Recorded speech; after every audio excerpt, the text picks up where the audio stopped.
Well, there we maybe have it. I don't know. Hang on. There we go. It's a very different setup, which means it's a little bit awkward to figure it out and to make sure everything is in the right bloody place. Right, okay, let us...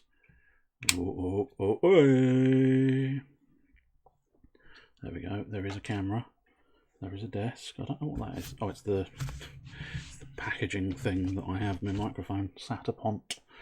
Why I have my microphone sat upon packaging, I do not know, but I do. So let's just position that. I don't know. This is basically going to be the stream. It's going to be me trying to fiddle around, figuring out where I want everything to be, which is always an awkward annoyance. But never mind. That's what it's going to be. There we go. Do you want to... There we go. There we go. I think that'll be alright. And then... I wonder if it's going to be better to have... Difficult to say. Is that camera has looked better. Let's try making sure all of them are doing the correct thing. Yeah.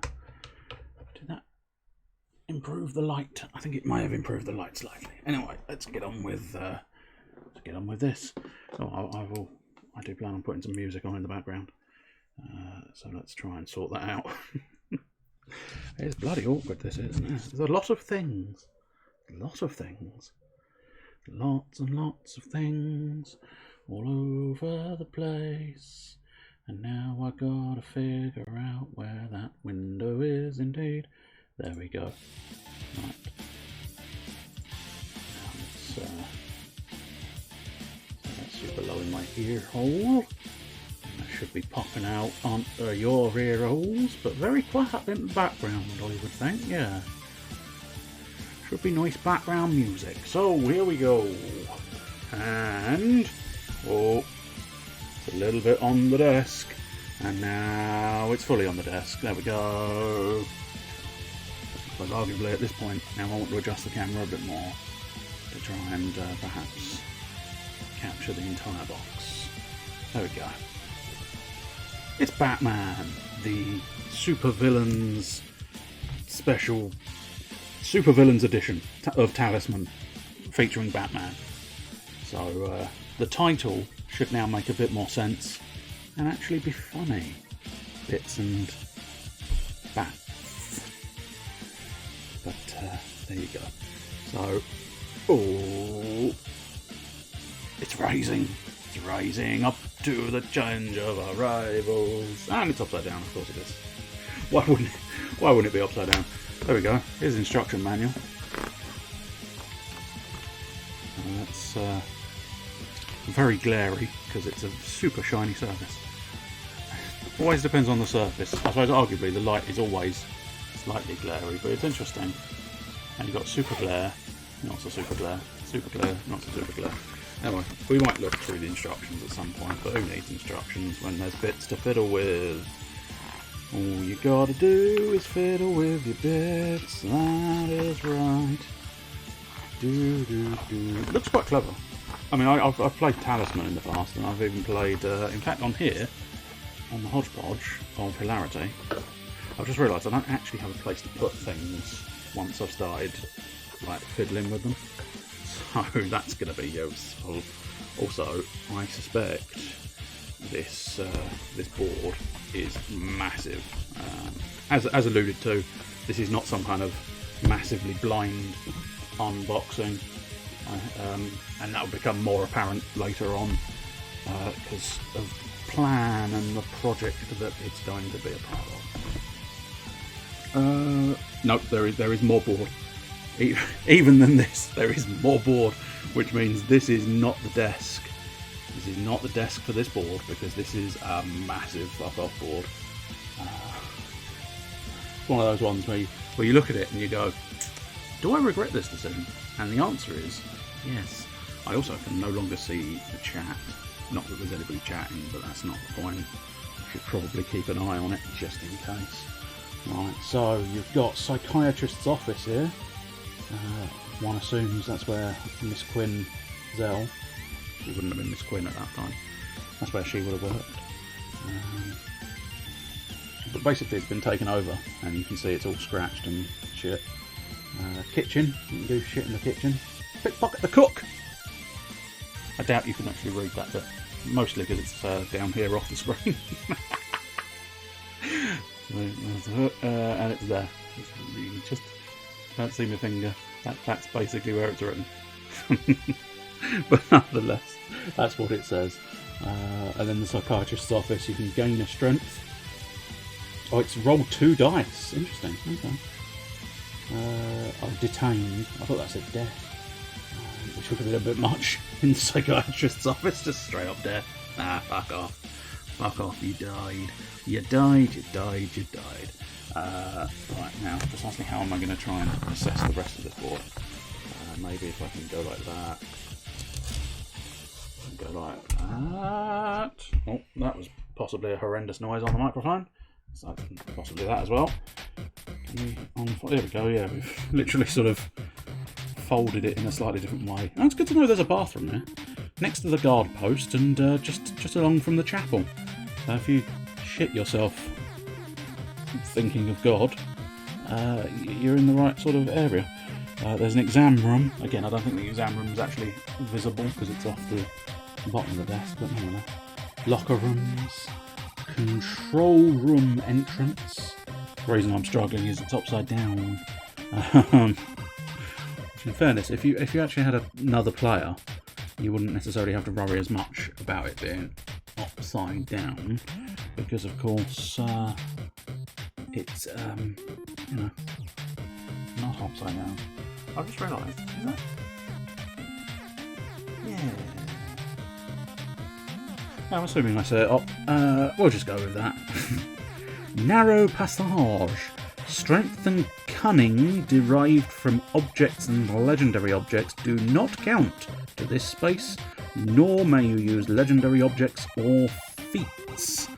Again, I was reading it upside down, hence why it was slightly stuttery. The Don Carmine Falcone. I think it's Falcone rather than Falcone. But, he dishes out jobs. I did read that in the instruction book a little earlier. When a player enters... Oh, this is the security control room. When a player enters this space, Batman also moves to this space and combat occurs. Ooh. Yes, it's interesting because you do have to concern yourself. Sorry, I think I just whacked the microphone again, which is probably going to happen a lot because I clearly have zero spatial awareness when it comes to trying to do this sort of thing. Right, let's get ourselves... Christ almighty. The other thing is the headphones are just a little bit too short. That's why I could do with... I'm considering looking into the idea of wireless headphones, because then when I inevitably get caught up on all of this stuff in this tiny area, it won't make as much difference. Right, well, I'll tell you what, let's make the first thing we do. And there we go. That is what I was referring to. Never mind that. When I said it's going to be quite apparent that this has already been opened a couple of times. It's not a blind unboxing because I've already popped several of the things.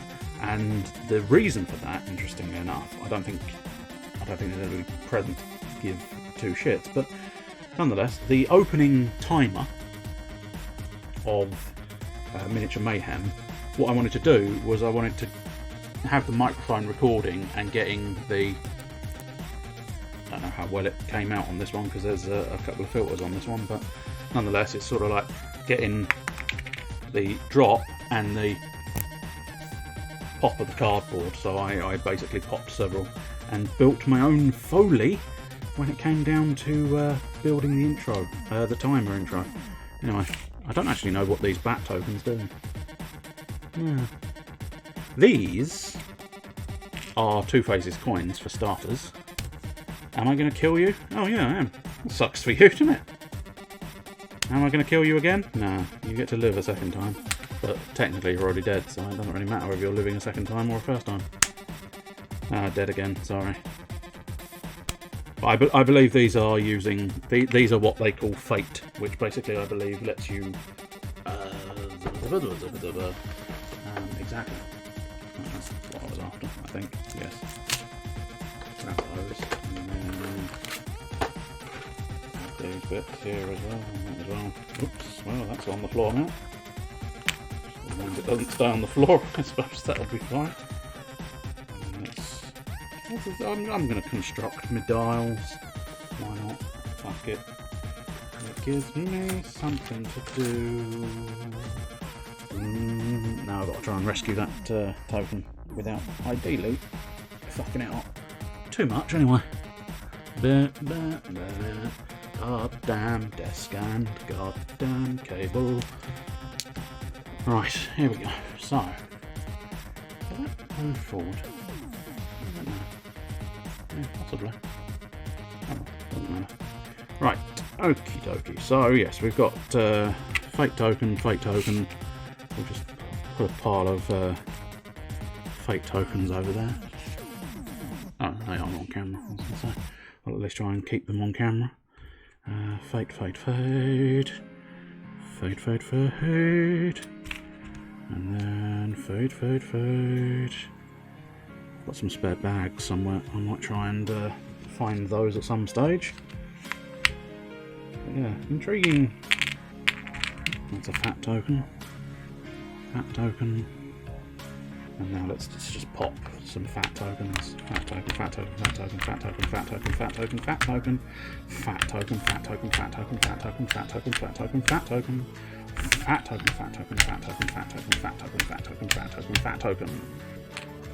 And he's still clinging on. Yeah, cheeky little boy. Didn't want to leave, did he? He didn't want to leave his little spruce safe space. No, please don't make me leave the sprue. The sprue is happy place. Sprue is fun place. What is sprue? The sprue.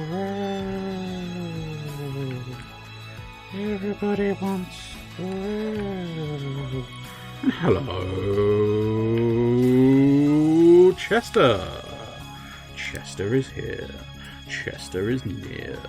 Chester is another word you want to rhyme with ear. Maybe not the obvious. We'll avoid that one. Welcome. This is Desk. This is Desk Bits. We're doing desk things. This is a desk. And these are my things. That you might find it fairly obvious. It's something to do with Batman, if you missed the beginning. Whoops. Difficult to know which way to put things, but you can see that's clearly a Bat logo. You may recognise it. That's what a desk. This is what a desk is. Yes. It's a shame. It's a desk that's ashamed of its nakedness because it's got a little cardboard cutout, which shame the cardboard is moving a little bit more than it was when I first did it. Oh well, that's one of my lights got dead. I had a feeling that was going to happen at some point in the not too distant future. Let's see if I can. And by see if I can, I mean I absolutely fucking can. Let's pop that there. And then pop that back on there. I don't honestly know how much difference this light makes. But we'll, yeah, I mean it gives a little extra. I had a feeling I'd not bothered charging them, so I had a feeling they were going to. I had a feeling they were going to sort of die on their arse at some point in the not too distant future. Anyway, we're popping bits out here, so let's pop out these numbers. Not that I've just defined the fact that I don't actually know what these numbers do, but you know, we'll pop out these chaotic bits as well, which is interesting. Surprisingly low number of those. Have I not picked out a thing? No. I'm fairly certain. Yeah, righteous, chaotic. I would have expected 6 of those.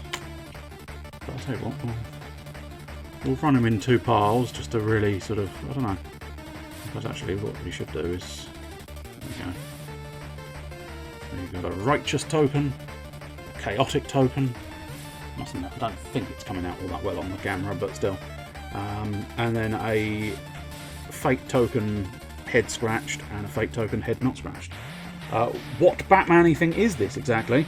It is... I can't actually get the lid. Might be able to get the instruction manual which shows off the title. It is...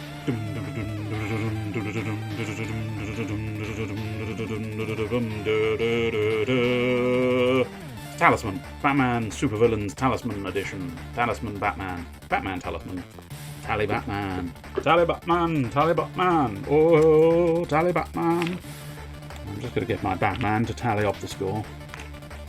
I don't really need to pop out all of these. It's just, I don't know, it's satisfying, isn't it? Satisfying to pop out all of the little things and pop them all out. Pop them into the lower area. Oh dear, come on, there you go. Do behave, please.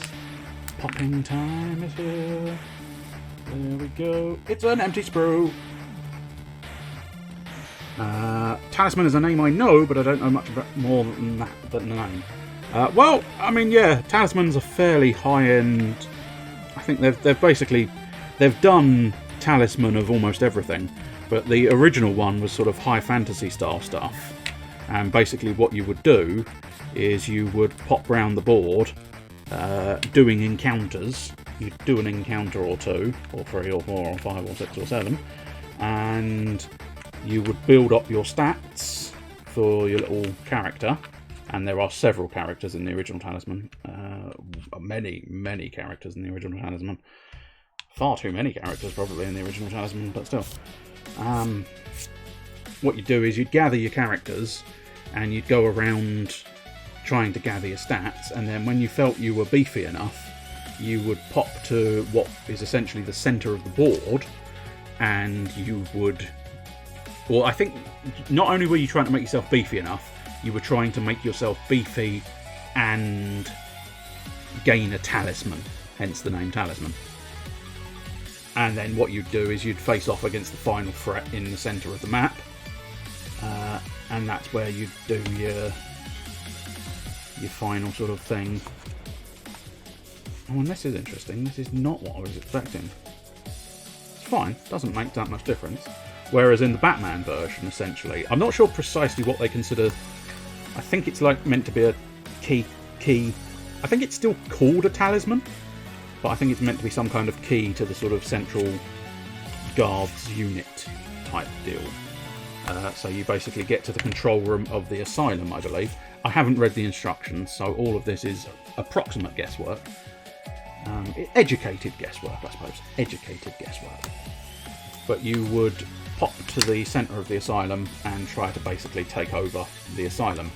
And you are hounded by Batman, and you are doing different encounters as well. And it sounds like quite a good little game. Although I don't know if I'm ever actually going to get a chance to play the game.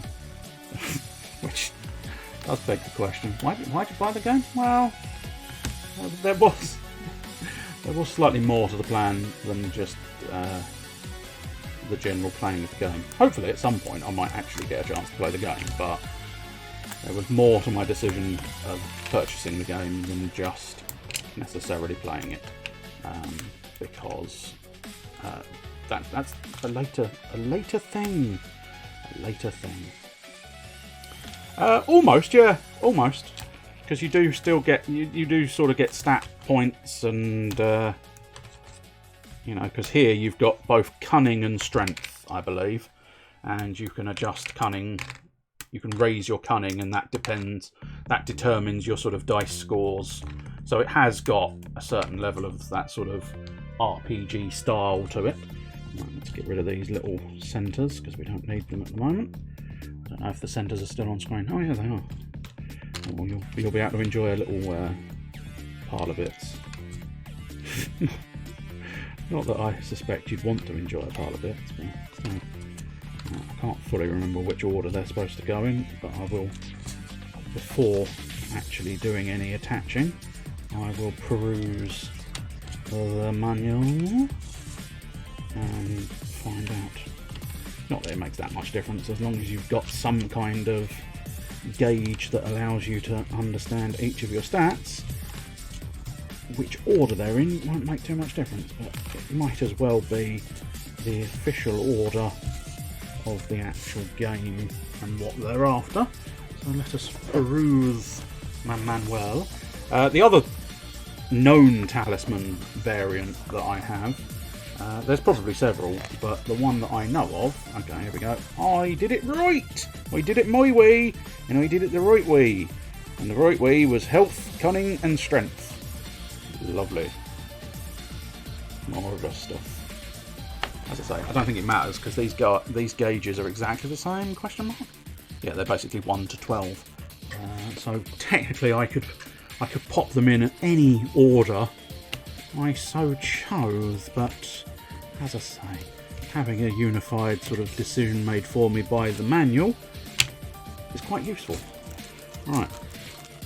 I don't know if I've got exactly the right amount of pegs or not, but best to get in here.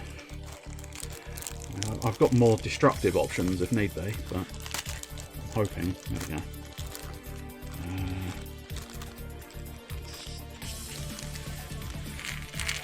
Put a little pile there.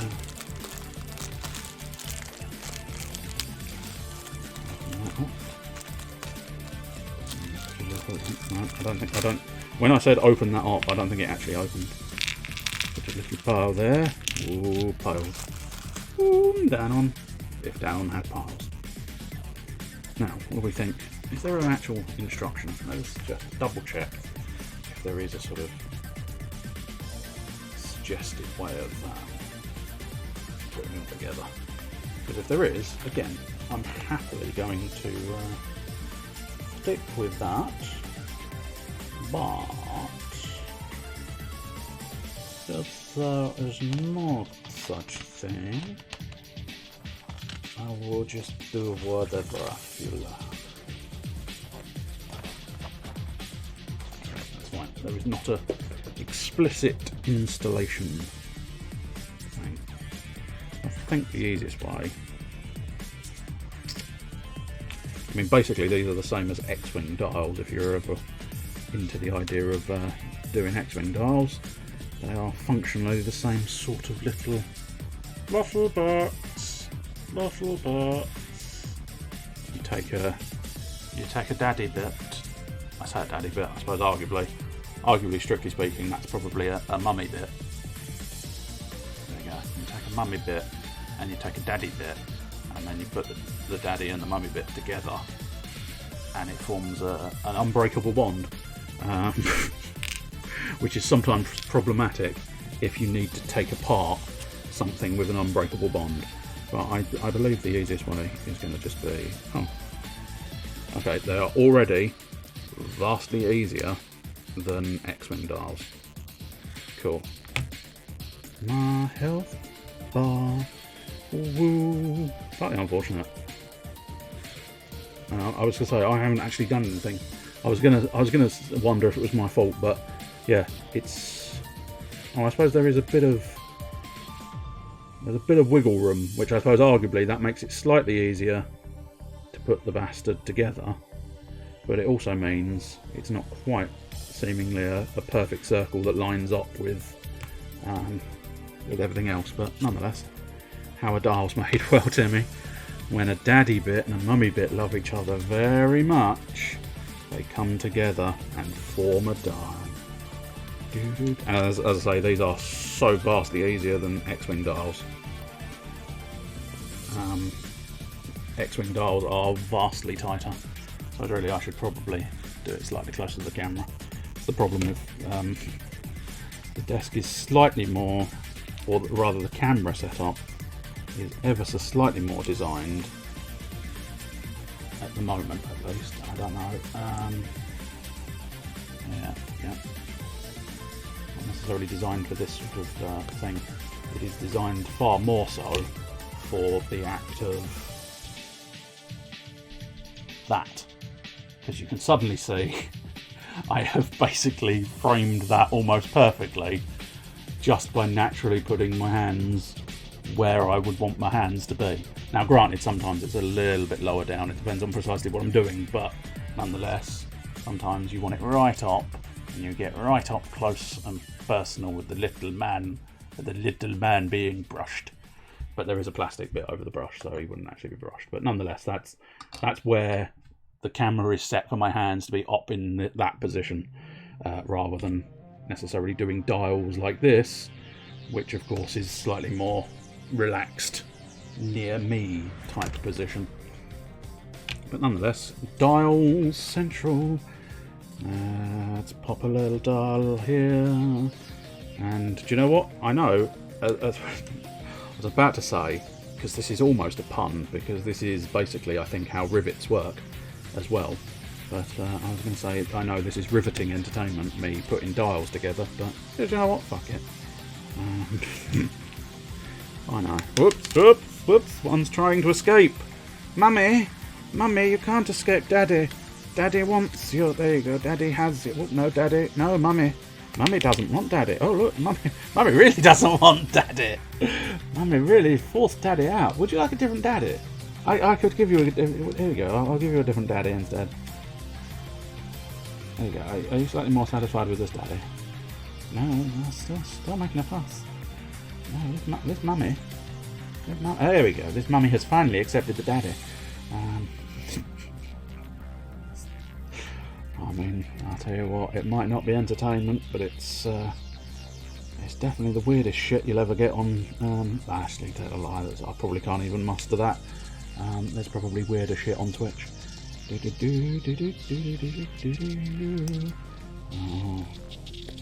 there we go. Proving slightly tricky to get them to line up. And we'll set them all to 12 for now, because basically it ends up having the word the correct order. But there we go, that's another, just for due diligence. You've got uncompleted dials, completed dials. That's difficult to move it. I think it's one of those weird ones where that's probably a better way of moving it. Get distracted. It's very easy to get distracted looking at the camera feed to try and gauge where you're moving it, and then you don't have,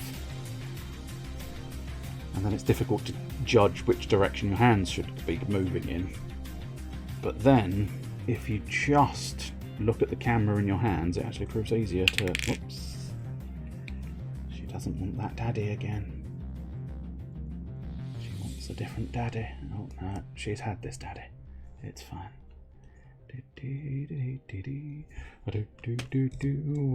Get yourself another counting. Get yourself another thing. Going things in third person is always harder than in real life. Yes. There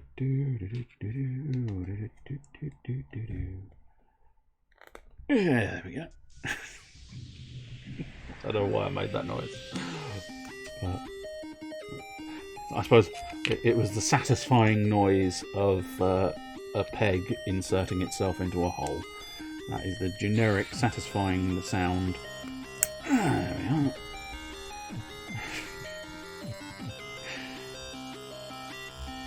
I'd hate to be a person just arriving and they see a person going, there we are. Only 3 more to go. 3 more boards, that's right. I must admit, these are a lot more elegant than I thought they were the first time I saw them. Because I didn't quite realise, and we haven't gone through the cards yet, but if you're interested, I'll display it with a card later. But you see these little prong things here? Basically the character card sits in that prong thing, and then you've got your 3 dials all attached together at once. Because what I thought it was going to be like several dials all separate.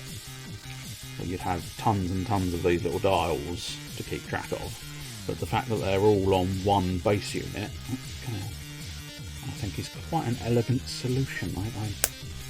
I admire their choice. What I don't fully admire is the fact that you can see, like there, you get up really close and personal. You can possibly just about see that it's just off the circle behind it. I don't think, unless they have labelled these things, no, they're just called S19. Yeah, they're all just called S19. So the print, basically, I mean, the printing process, there's always that little margin for error, I suppose, but yeah, it's slightly disappointing. Slightly disappointing to see the slight off-centerness. I imagine if you were hardcore OCD, oh, that would bug the shit out of you. Especially like, look at that strength one. Again, I don't know how clear it's going to be, especially if I'm jiggling it around. But you can see the dial is substantially off from the area below, which means once you, not too bad at number 6 there, that's alright, but when you go around to number 12, you suddenly realise that everything's slightly skewed and off kilter, but nonetheless, we'll carry on. So is this gonna work out to be exactly the right amount of spruce? Oh, that's what's making strange noises. My paintbrushes are alive.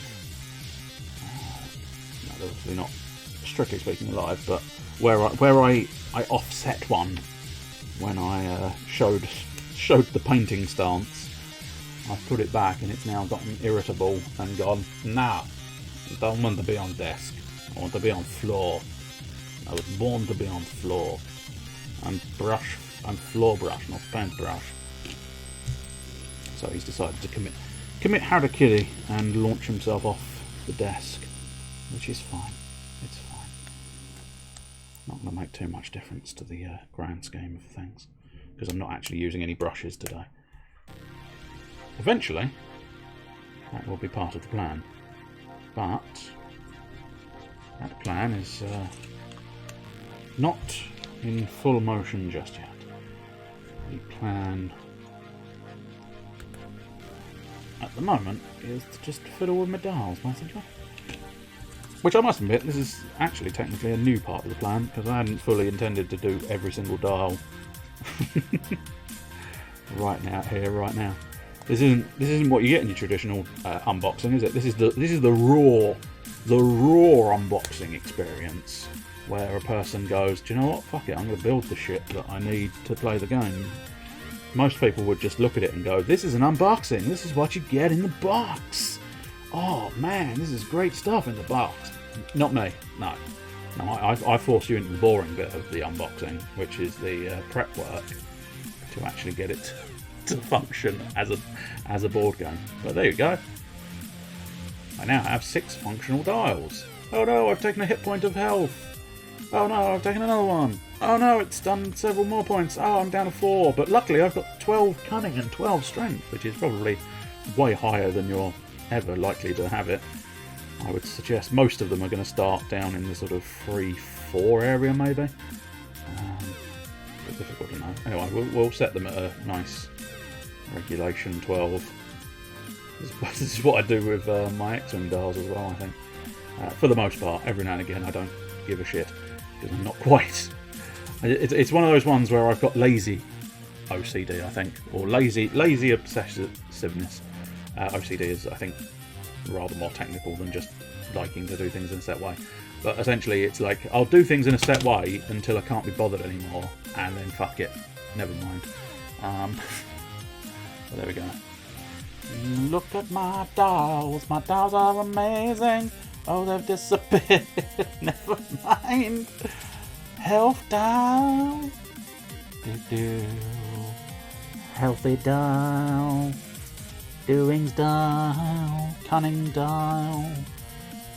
Oh, I'll tell you that's who's missing from the character roster here, which is a bit of a shame. We'll go through the characters in the not too distant future, but as previously mentioned, this isn't a blind unboxing because there's a couple of obvious telltale signs that it is not a blind unboxing. One of them was the fact that a lot of those had already been punched out, and that's because I used it as Foley for the intro timer where I showed some popping out of things. Are there any weird pulls in the characters? I'd say there is one weird one that I don't know. Like, I suppose it's kind of... It strikes me as a peculiar one because it's like... right, whatever. And yet they've left out one of the key characters.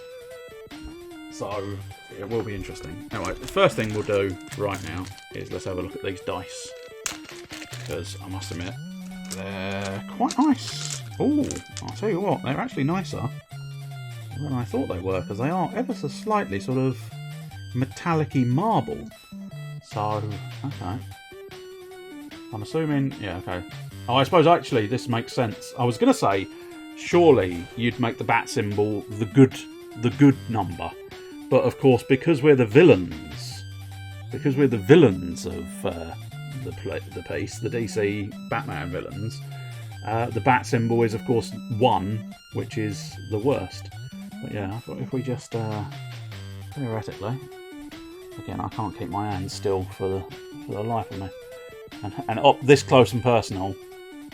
You can see my fingernails, something drastic, but that's an inevitability of being this close. But yeah, I don't know how obvious, because I think the light, they are quite shiny dice, but they do have a slight metallic effect to them. So it's a slight sort of grey style stuff, but they are quite a nice little die.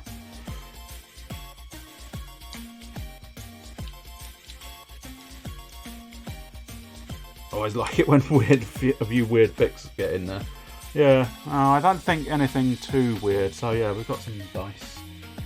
So I'll run the dice at the back there. I don't know if I don't necessarily think I've got enough room to truly have every single piece on display at the same time. We'll try for now. Until I physically run out of room, we shall try and have everything present. And then let's have a look here. I'm not going to get every single one of these out because I think it'll be awkward. But there is a currency. As previously mentioned, the primary stats in the game are your strength, health and cunning on the little gauges there. But what you can also get is, technically we saw these earlier, but these are what are called fate, I believe. Fate coins. Again, difficult because the closer I get, the more the light shines on it. But it's the two-faced coin. So one side is a scratched up heads, and this is why I never made it as a magician. And one side is the regular heads, which is quite nice. And then the other currency you get, interesting, this is not really bat inspired, these are just generic Talisman coins, which is a bit of a shame. But yeah, again, can't really fully see it, but you can just about sort of get the gist of what they look like. I suppose arguably, there we go. Without the ring around the actual camera, close-ups will work slightly better. But yeah, generic Talisman coin, which is basically, you know, that it's money, it's coins. They are a coin, they are coins. It's quite nice the fact that they're plastic. Just as I say, bit of a shame. You can see a whole group of them there. Put the light on again. I think the white light. Maybe mix. I think we better have this one as the white one. I keep fiddling with the setup to try and get the optimal idea. That's the. What is that then? Was it already on the white light? I think it was already on the white light. That might work. Mix on the camera of white on the auxiliary. But anyway, we've got coins, and I mean basically you buy things with coins. Or at least as far as I know, you buy things with coins. And this is going to be the real crux and point of this. And this is another piece of evidence that says it's actually going to moderately difficult to tell for certain, because they were grey and they are now a slightly different shade of grey. I genuinely don't think this will show up, but so that, yeah, you're just getting the warm light there. Do you know what? I think it might be better not to have the ring light on. I've kept wondering that. But basically that is what their original grey was on the base there. And then that is their new sort of grey with a little white highlight on them. But basically I've base coated them. That's the point I'm trying to make. Which, as I say, proves that I have not only just unboxed this. It's not a blind unboxing. I've already prepped the base coats for these character models, which is what the next step of the plan will be. Precisely when that is, I don't know, but the next step of the Miniatures Mayhem plan is the painting of all of these little characters, so that you get a nice bit of colour in them, which should hopefully be quite pleasant. I must admit, I've made all that effort to stand them up, and what I'm going to have to do is move them all again, because I wanted access to the character cards. So I'll tell you what, let's just pop you all in there.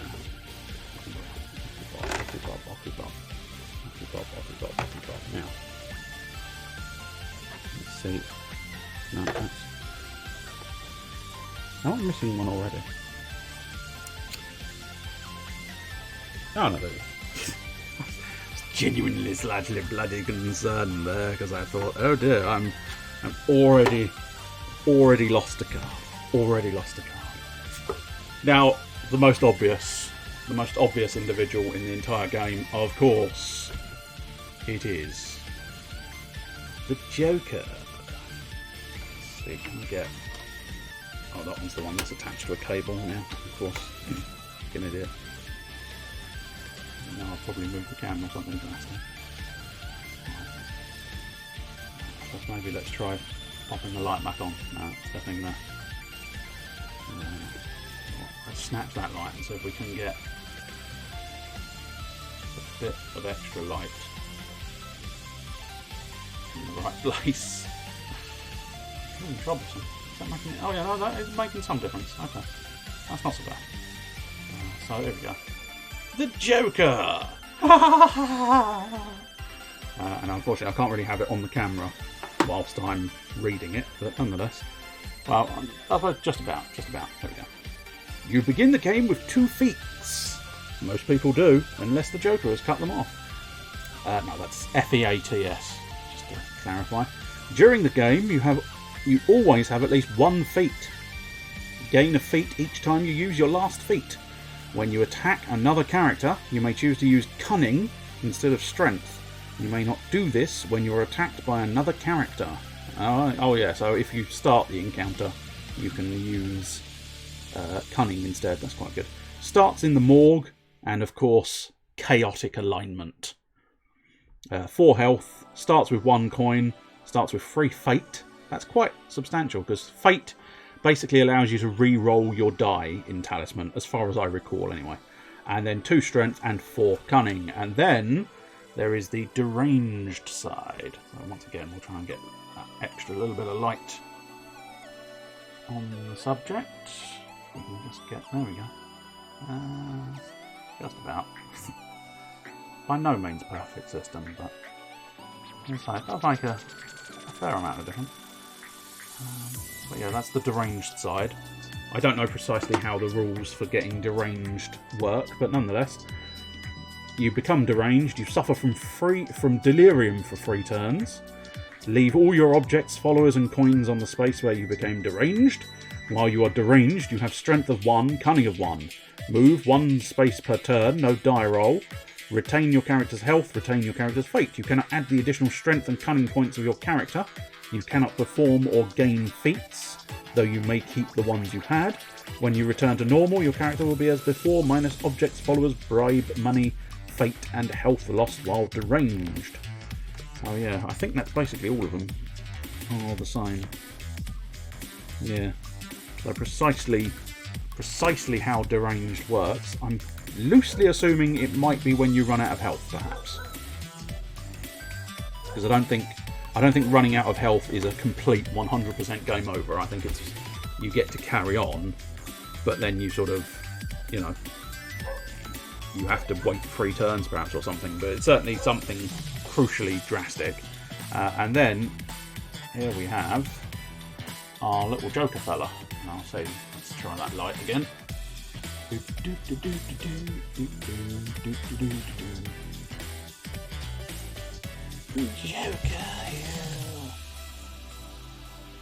ho, ho, ho, ho, ho. There you go, you can really get up quite close there, can't you? Oh, yeah, he's right in the fucking camera. I think he's probably struggling to get the photo. Oh, no, it did. It's really not a bad camera, this. Considering I didn't pay that much money for it. I didn't thieve it, by the way, just in case you were wondering. Were we wondering that? I don't think we were wondering. Is there any more? No. But anyway, that's our Joker. So, of course, it's fairly predictable that you would have Joker here. He is kind of the master of mayhem and chaos in the DC universe. So naturally you're going to bring out the Joker if you're going to do a DC Batman villains thing. So that's quite nice. Now the next fella, here he is, in terms of his model. And we'll do first though, once again, the most awkward way possible, we have... Trying to figure out where the best position for the light is. Not that I can keep it in that position, of course. It's very difficult doing it handheld. But we have the Scarecrow. You will face the fear. Wasn't in this game, then someone should have been fired. Indeed. So yeah, you've got Scarecrow. Oh, come here. So he starts with 3 fate, 1 coin, 4 health, 3 strength and 3 cunning. So yeah, he runs about average, it would seem. Whereas Joker favours cunning over strength, which makes a degree of sense for Joker's character. He starts in the exam room and is chaotic. I mean, in fairness, most of these feel like they're going to be chaotic, surely. I suppose, yeah, that makes sense. I don't know, yeah. Fair. That one's intriguing. That one's definitely intriguing. Not sure I fully agree. That one, yeah, I can see that one. That one, yeah. That one, yeah, I can see that one as well. Just as usual, you can't see what I was thinking or discussing there, but nonetheless. Alright, so here we got patients and officers will not attack you, although you may choose to attack them. Whenever you roll a 6 for your move, you may regenerate instead of moving. Interesting. Instead of moving... if you choose to regenerate, gain 1 health and your turn immediately ends. Once during your turn, you may take a secret look at the top card on any deck. Not 100% sure what I feel. I mean, patients and officers will not attack you. That feels thematically decent, because there's like an aura of fear. But the idea of him being able to regenerate health and look at secrets, not quite so much. I can't think of an occasion where Scarecrow is seen to be sort of regenerating in any fashion, but nonetheless, we've got Scarecrow there. And, of course, we have the Master of Fear himself in little model form. Oh, you will fear me. Fear. Do you want to see my mask? Do you want to see my mask? Oh, you can't see my mask. Alright, so yeah, he's got, I think he's got a noose. Turn him that way, he's got anus. Turn him that way, he's got... Hang on, I'll get there eventually. He's got a noose! He's got a noose loose about this hoose and around his neck. So quite nice. Quite a nice one. There is the Scarecrow. And now probably my favourite of all time. But, you know,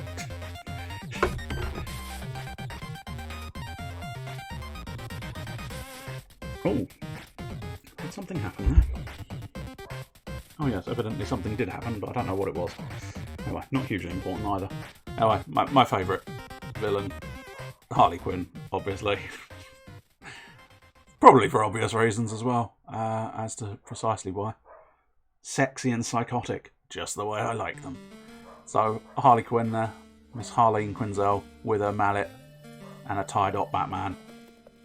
And weirdly, what I think is slightly interesting, and I mean, it's always had some sexual tension between the two, but if you look carefully on that card art there, you know how Batman usually, especially when he's in the sort of lighter grey suits of the older school comics, he's usually seen to have like black undies on.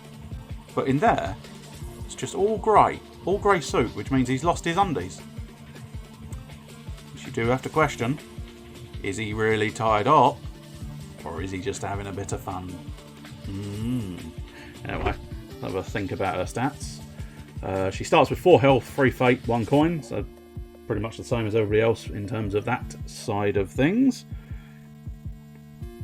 3 strength and 3 cunning, so pretty much average. But she begins the game with 1 feat and a baseball bat, which I must admit, I've read this card before, but look at the card art. What does she have in her hands? She's got a mallet in her hands, but she starts with a baseball bat. You'd really think that they could have perhaps just put in the mallet and had her start with a mallet, or when they built the card art, maybe it would have been worthwhile putting her on with a baseball bat in hand and not the mallet if she's going to start with a baseball bat. But nonetheless, you begin the game with 1 feat and a baseball bat. When you attack another character, you may choose to use cunning instead of strength. You may not do this when you are attacked by another character. That's quite thematically appropriate, because of course, you know, being the sidekick / trained / created by the Joker, to have the same ability as the Joker is quite nice. You may take any one follower from a character that you land on, except Hush, Court of Owls member, or the EMT. So that's another thing. Along with equipment, much like in other fantasy style stuff, along with equipment, you usually have followers that you can have, and usually I think you can have X number of equipment, but any number of followers. But I might be mistaken. Starts in the morgue. Is that actually the same as Joker? Yeah, it is. Chaotic alignment, of course, and as I say, I'm fairly certain deranged is basically the same for everybody. Yeah. Precisely how you get deranged, as I say, I don't know. And now, of course, let us find Miss Quinzel. Here she is. She's looking good. I suspect, yeah, I think. Although having said that, she's got quite heavy. Yeah. Plus, I suppose she's not actually traditional flesh tone. I was going to say it's going to require a lot of flesh tone to fill out her outfit. But A, it's not traditional flesh tone, and B, it's actually not that much, because most of her leg is actually covered, which I didn't realise when I was suggesting there'd be a lot of skin tone. But what does she have on her hands, on her hips? Oh, I think it is meant to be guns. I'll look at the card again. What do I say with the card? I think she's meant to have guns on her hip holsters. Makes a degree of sense. It'll be difficult there, because difficult to know whether that's me or the original sculpt. I will put it off the camera so that you can sort of see it a little bit better. But the shorts, I think where I've base coated it, it's quite difficult to see. I realise I am basically now just, look at her arse. Her arse, look at it. Look at her arse. But yeah, you can't fully see where the shorts end and the leg begins, so that's going to be an interesting one to paint, because I'm basically going to have to define where her buttocks end, which is not necessarily what I thought I would end up doing when I planned on painting her. And of course, another fairly predictable entry into Arkham Asylum. The Riddler. Riddle me this. Who's afraid of the big black bat? I don't know. Maybe a cat. Or a rat. Or anything else. But yes, of course. Riddler. What do we have with Riddler? He has 4 fate, which is 1 more than most of the others. 4 health, 1 kind, 2 strength, and 4 gunning. I didn't expect to hear, I'll have to define where her buttocks end today. No, I don't think anybody really planned on... I never planned on saying that. It was just on closer inspection. I think it's because these aren't necessarily... These aren't miniatures designed to be painted as such. I mean, there's nothing stopping you painting them, because I'm going to. But they're not, you know, they were only ever really meant to be sort of just grey plastic in a box type thing. But I decided to paint them, and it's just unfortunate that, yeah. As I say, the only thing I don't know for certain, it may have just been a fairly thin... You know, there may have only been a thin piece of definition between buttock and thigh on the model itself in the first place. But equally, it may have been a little bit heavy-handed on the base coating, which is unfortunate, because I am heavy-handed when it comes to a lot of this painting malarkey. So, the Riddler. Low strength, high cunning, of course. When you roll the die for your move, you may ignore the result and roll again. You must accept the second die roll. That feels kind of appropriate for Riddler, doesn't it, really? Because he is a little bit... He's often shown as a bit of a sore loser and doesn't believe that Batman could ever best him. So Batman must have cheated in some fashion. And so the idea that in-game it's basically, no, that's not the role. I'm doing that again. I'm not having it. I quite like that as a thing. And you need not roll the die in the dark room unless you wish to. If you choose to roll, you must accept the result. Interesting. Unfortunately, I don't have the board. I don't have the dark room to hand to figure out precisely what the dark room is. I'm assuming photography, but I couldn't say with absolute certainty. You may evade enemies and characters in the office. Interesting. Not 100% sure I see why he'd be able to do that, but he starts in the morgue and he's indifferent. He's not chaotic, he is simply indifferent. And then, of course, here we go. This is our boy Riddler, which I must admit is quite a nice little model, especially you can really see that cane. That cane is really quite nice. When you light in that cane, that's quite good. And then he's sort of got his suit and tie. So basically, it's all green, really, isn't it? Mostly all green. They show on the card. Because basically what I'm planning on doing is making them, give or take, I plan on making them roughly what they look like in the card. There may be a little bit of interpretation. As I say, in the card of Harley Quinn, it doesn't really show her gun holsters all that much. So it's difficult to necessarily know for certain there, but... You know, basically the cane probably... I'm not sure whether to do it sort of brown cane with gold trim, perhaps. Or just all gold. Difficult to say. But he's got sort of purple gloves, purple tie. I think it's even a shade of purple shirt, which would be interesting. Yeah, might have to try and do a sort of a I don't know. Yeah, he's got sort of a very purple and then a sort of quite maroon. Again, I apologise, I'm looking at the card. I can't see the card that well if the camera can see the card that well. So I'm having to keep it near my eyes instead of the camera's eyes. But yeah, he's got sort of maroon gloves and tie, but far more sort of traditional purple in the hat rim, which yeah, gotta admit, that might end up just being a green hat. See if I can. I mean, it'll be devilishly difficult, but I will try. When painting them, I will have a go at trying to define... I need that bloody light source again. Is it going to be easier? I keep asking this question, and the question keeps being no.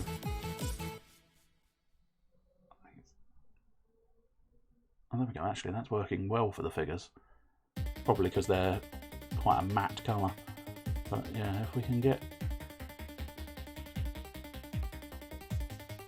I don't know how well it's going to focus this close to the camera. Probably not very well. Well, that's doing a semi-decent job on my fingers.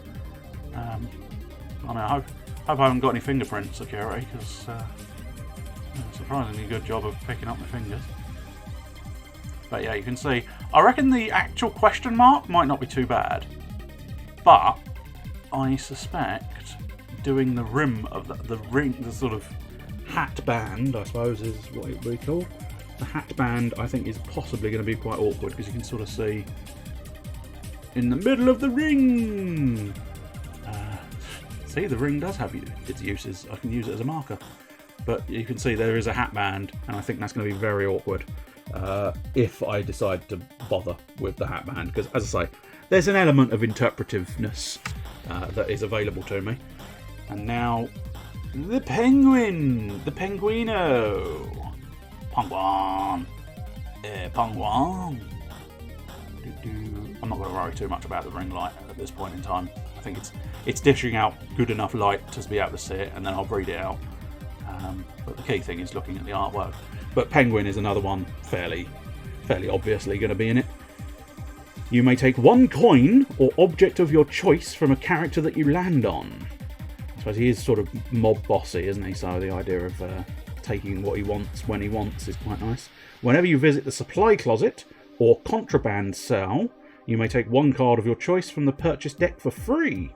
Again, I suppose there's an element of crime boss in that. Respect the crime boss of the penguin. He starts in the exam room and is indifferent. And he has limited fate.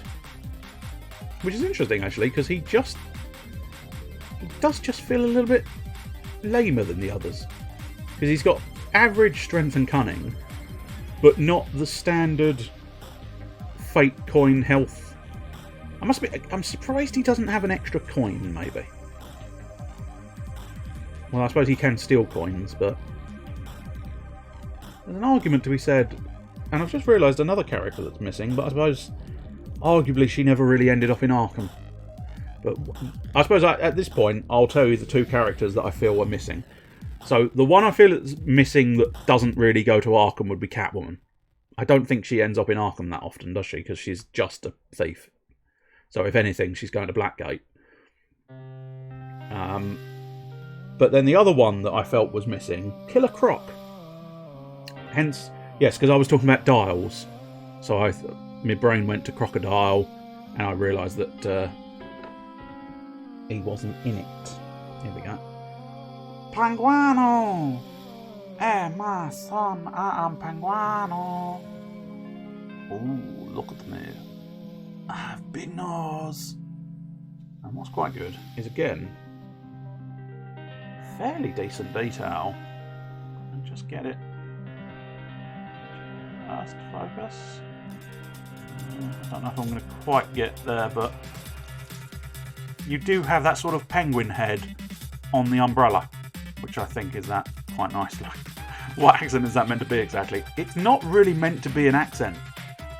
It's just me saying the word penguin very strangely. Penguino.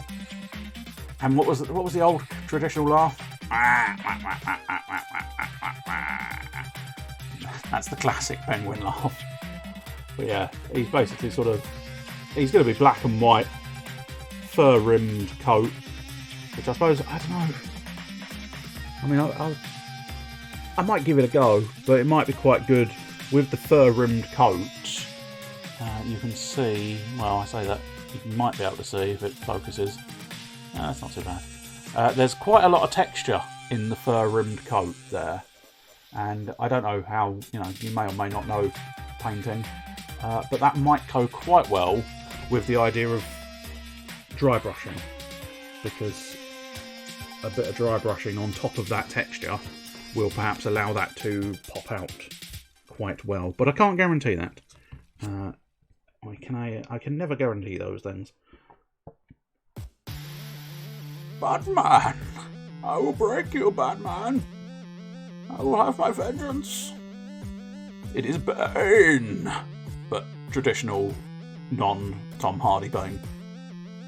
Proper Venom Bane. Proper Venom Bane, Batman. I have many Venoms. I don't know. Started making him sound like a Camp German. Yeah, I have many Venoms, Batman. Please, do not test my Venoms.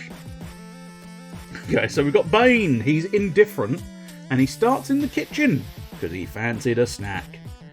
The only thing you know about painting is thin your paints.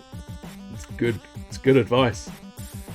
Interesting. The other day, I think we had a discussion, and or I think it was just a quick thing. Someone was saying, you should thin your paints more, and then they retorted with, "But I use layer paints; they don't need thinning." And I said, "Oh, blimey, I've been thinning my layer paints," and it was like, "Oh, you've reached the nirvana, the highest point of painting. You thin the paints that don't need thinning."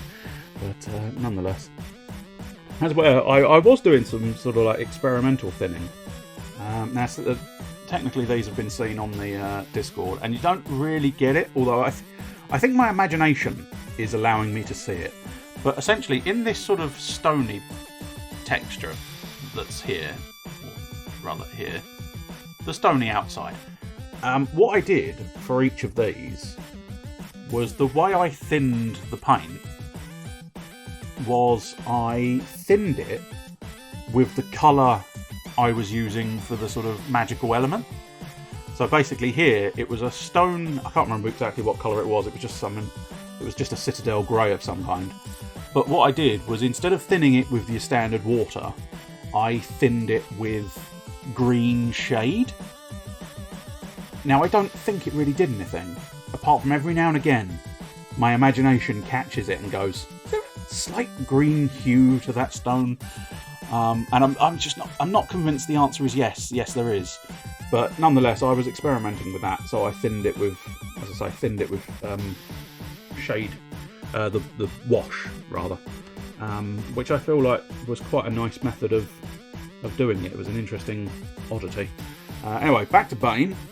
You may roll 2 dice in combat and use the higher attack roll to determine your attack score. That's a standard, relatively standard Talisman idea, and makes sense for Bane because he is super strong.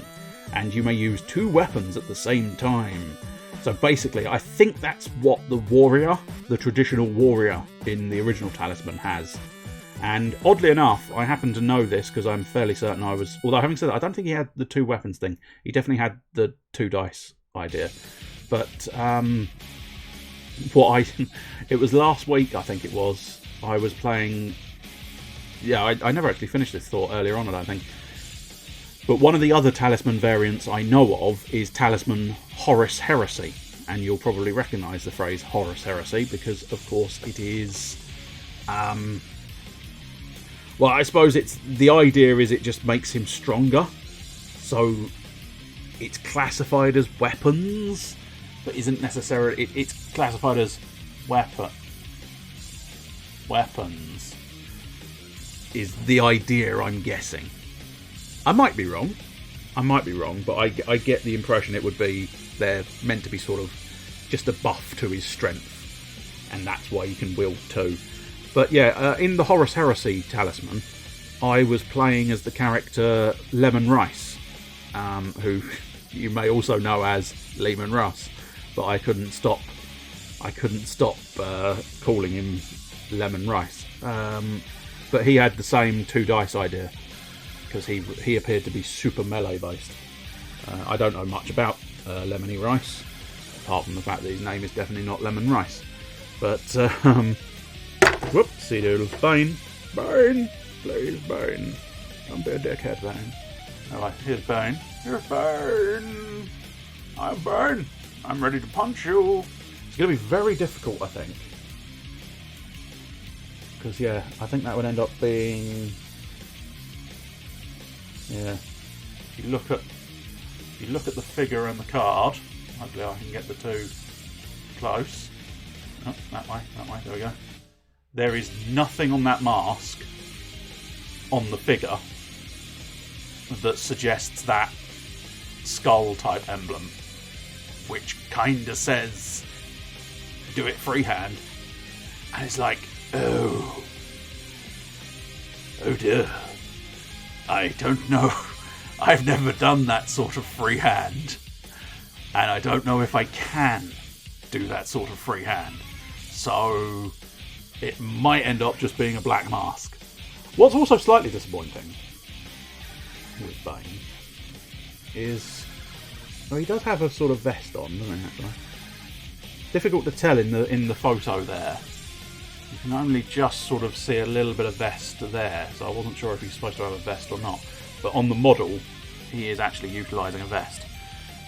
But the other thing is there is so many tubes there, so many tubes for the venom, and I suppose arguably it's probably the limitations of the being able to model. But you can see there's a small amount of tube at the back, but not quite as much tubing, which yeah.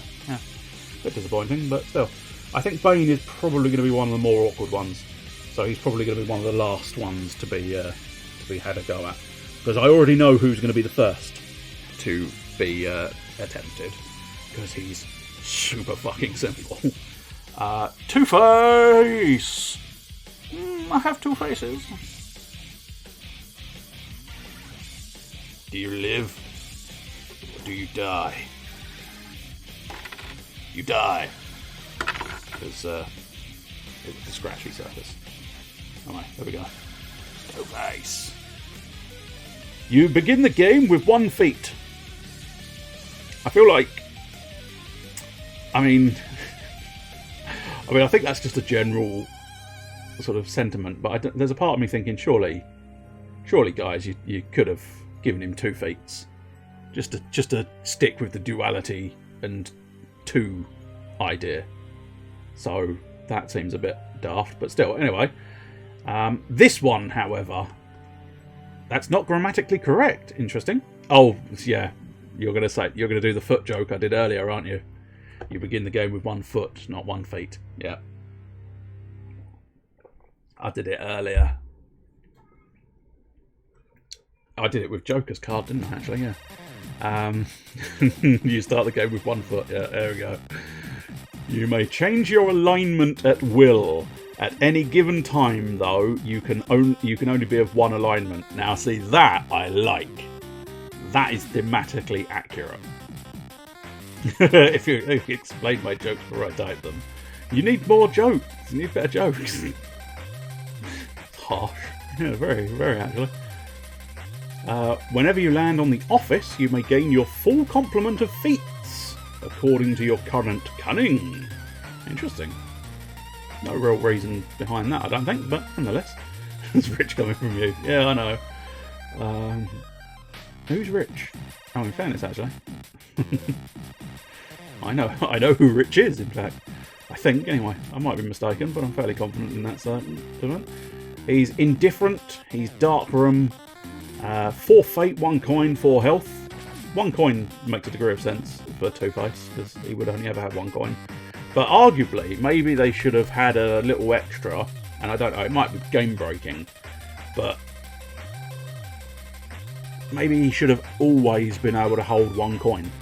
So no matter what happens, even if you gave away that last coin, like with Joker always having 1 feat, Two-Face should always have 1 coin, but I don't know. 4 strength, 4 cunning, 2 strength, which I suppose goes with the idea of Two-Face, because again, he's not necessarily a physical presence.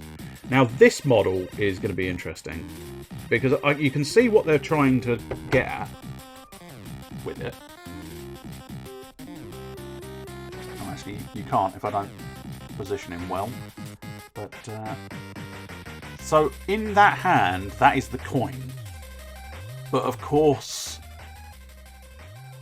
that coin is being flipped. So what they've done is sort of a comic booky style sort of whoosh of the flick. But precisely what I do to figure out what I want to do to paint that, I don't know. Possibly like a whitish blue, maybe?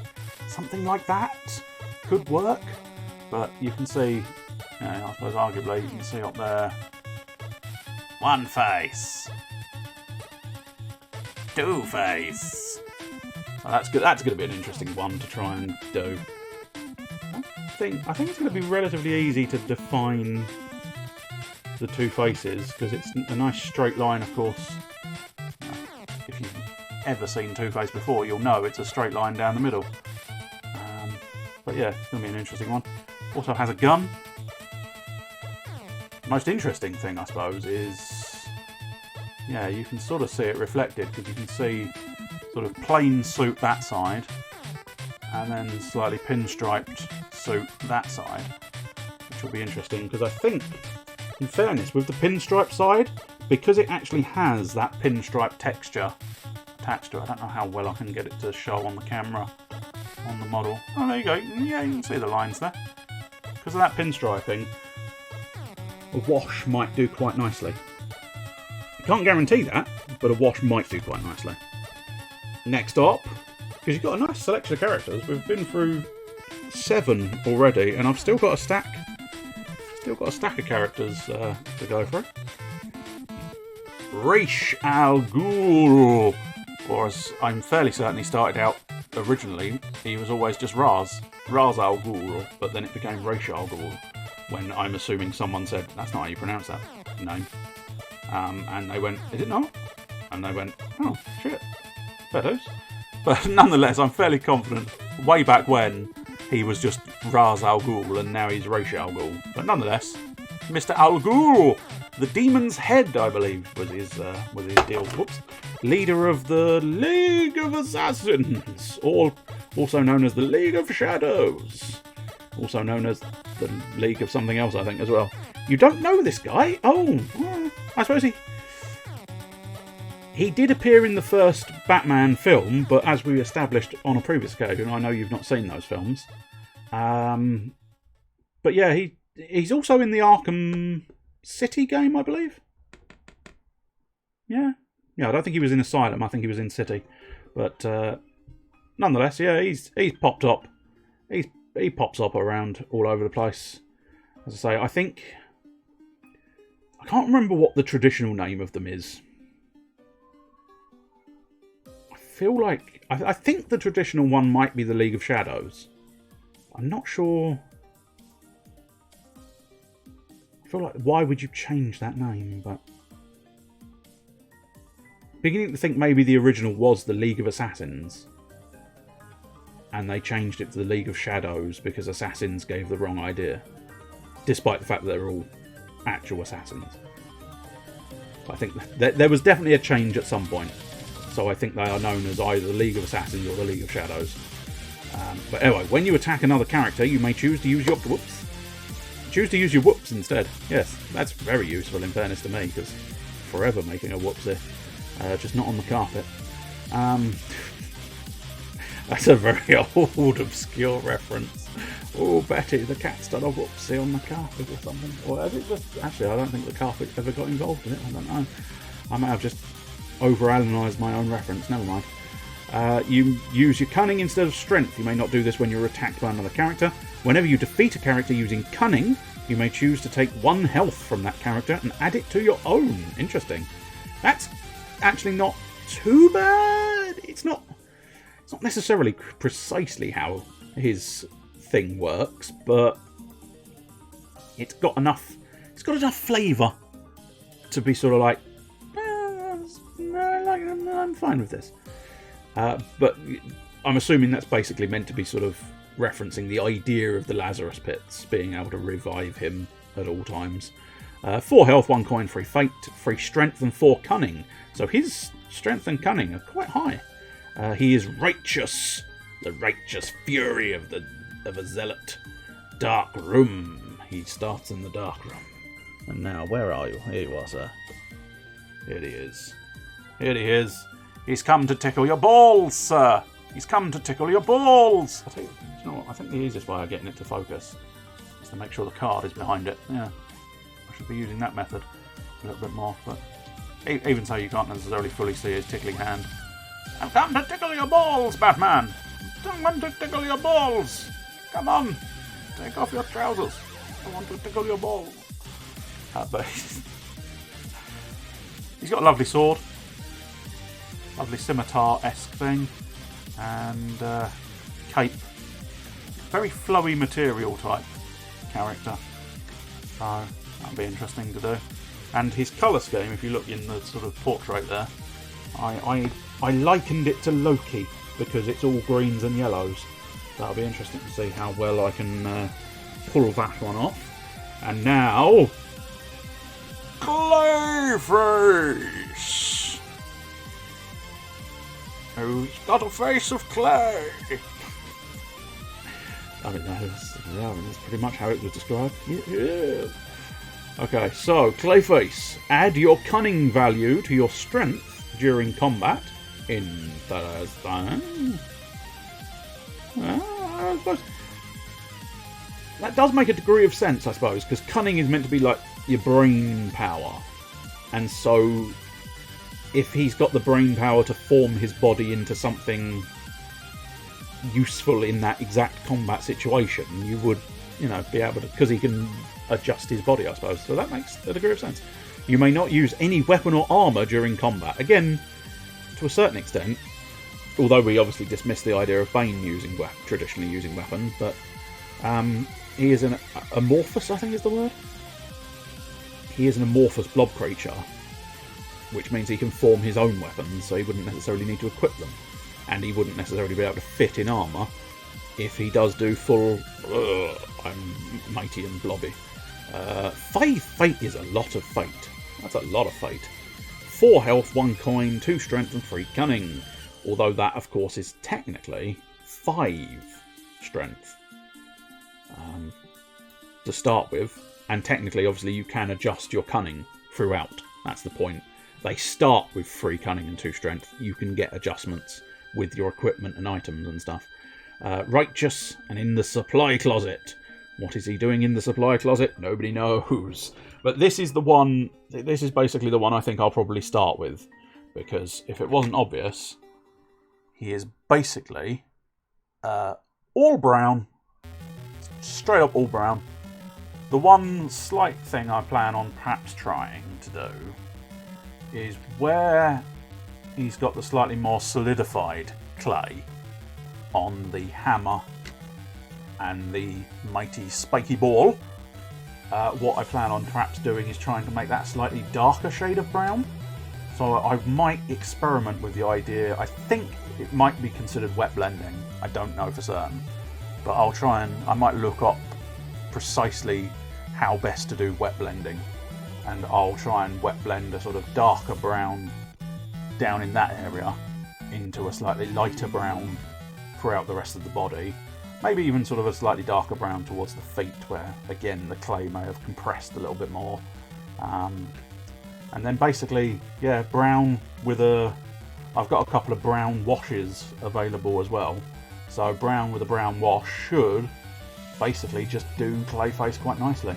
You can see there he's got sort of white teeth and yellow eyes, and you can kind of see on the old face.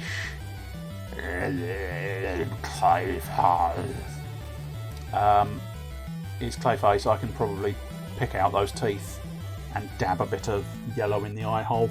But yeah, I think, whoops, as long as I didn't break him, I did not break him, Batman.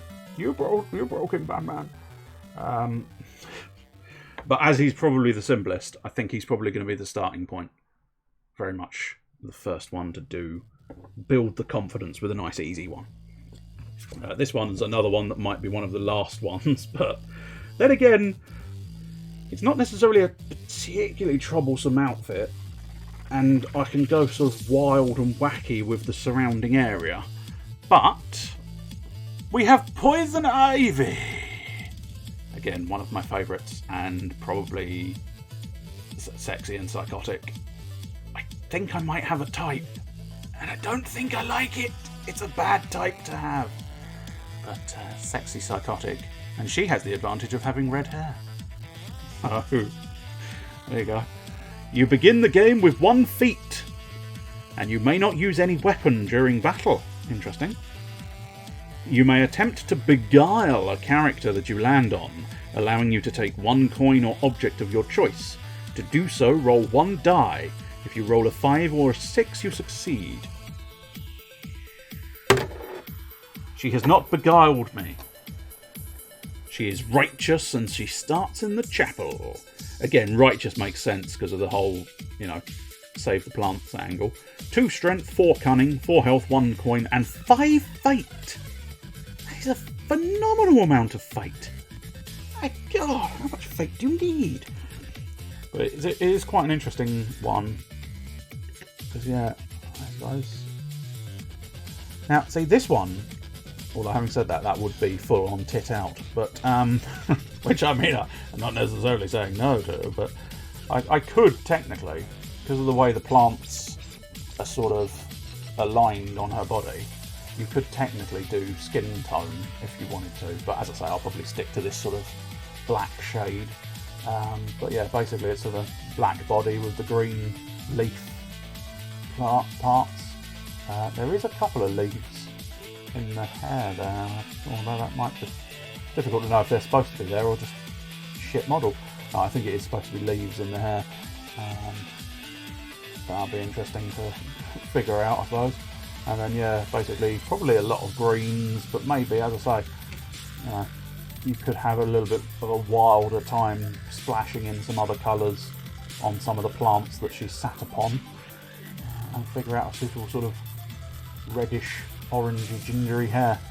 But yeah, it is. I must admit, it's quite a nice model, that one. Especially the way she's sort of reclining in the plants. You get a lot more on the model than you necessarily get in the portrait, which is usually the other way around. But yeah, that's going to be another. I think that's going to be another later one.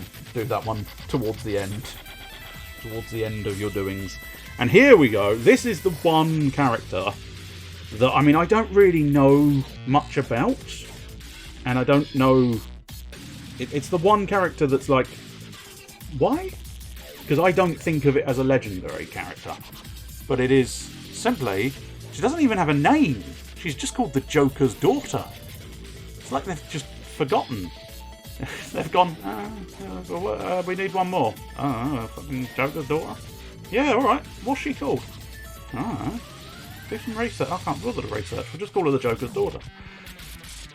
But yeah, the Joker's daughter. As I say, I'm sure if you looked into it, you'd find out more about her.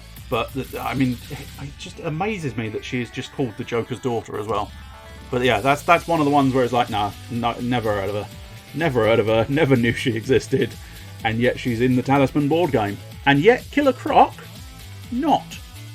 And that's disappointing to me, because I would have preferred Killer Croc, to be honest. And I'm sure there's probably others that I haven't even thought of that I would prefer to have in there. But anyway, you begin the game with 1 feat. During the game, you always have at least 1 feat. So again, that's quite... In terms of... I might not know who she is, but in terms of linking it to the Joker, that is still the Joker's ability. Whenever you have to draw encounter cards, you may discard 1 card of your choice that you do not wish to encounter and draw 1 more card to replace it, which you must encounter. I've seen that ability on Talisman before. 4 cunning, 2 strength, which actually, interestingly enough, is 1... Is that exactly the same? Oh no, that is exactly the same. I thought it was 1 more even than Joker had. Yeah, so that line, 1 less fate than the Joker. But other than that, pretty much the same. Chaotic alignment. And yeah, I mean, we'll have a look at the model. I'm not entirely sure what she's supposed to have. Is it meant to be some kind of... I might have to do some more research anyway to figure out what that is. I realise you can't actually see it at the moment because I'm intently viewing it, which means it's off screen. As I say, the camera can't pick up if I'm looking at something closely, but yeah, it's like, I don't know. It's like a stick with a moon on the end of it. It's slightly peculiar. Especially because it doesn't really appear...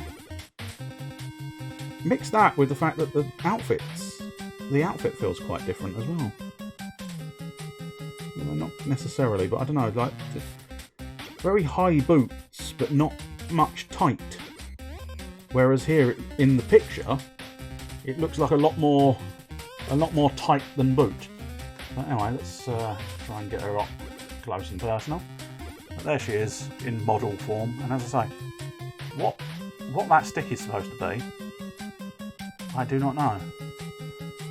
I'm assuming it's meant to be perhaps an iconic weapon that she utilises. But as I say, unfortunately, in the little art box there, I can't see any sign of it whatsoever. So it's very difficult to know precisely what it's meant to be. But yeah, you've got like a raggedy purple shirt, which should be relatively easy. Now, the idea of putting Daddy's Girl, the idea of writing Daddy's Girl on that is laughable and not going to happen, I don't think, unless I get really up myself and suddenly go, yeah, no, I can write the tiniest Daddy's Girl in the world. I am that quality a painter. Spoiler alert, fucking not. But nonetheless, it is technically an option. The skirt is also going to be a bit of a weird one, I think, because technically it's supposed to be sort of, I suppose, no, I don't think that would work. No, I think the skirt would end up being just red, because I don't think I could get a plaid. I don't know where you'd begin to figure out a plaid. I'm sure you can do it. I'm sure someone's done plaid in the past, don't get me wrong, but how I would do plaid is another question entirely. So, next up, and we are down to our final two characters, and the last character is probably the most predictable one in a game themed around Batman. See if you can guess who the last character will be in a game themed around Batman. But the next one, the next actual villain here, Mr. Freeze! Nora! I will save you! The most tragic of all villains, basically, ever. So you begin the game with 5 coins. Why? I don't know why that would be a Mr. Freeze thing, to just have loads of money. But anyway, you need not roll the die in the boiler room unless you wish to. If you choose to roll, you must accept the result. Now, I don't know, now I'm devilishly curious, because obviously, technically speaking, the idea of Mr. Freeze in the boiler room, it probably makes a degree of sense that, of course, he would not need to give 2 shits about the boiler room. Up at the edge of the board. I just need to try and hopefully find, what are the odds that it's on the first piece of board that I look at? Absolutely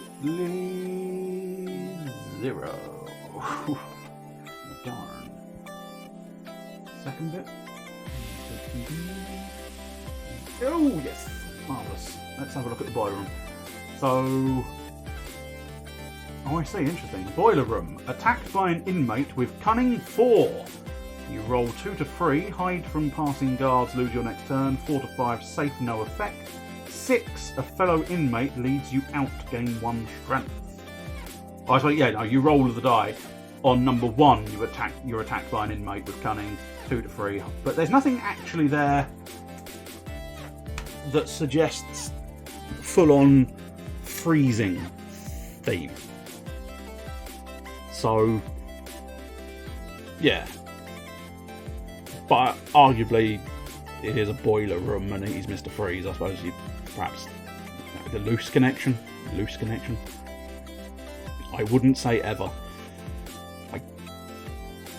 I fear I've moved on so far that I've forgotten why you would have said that line.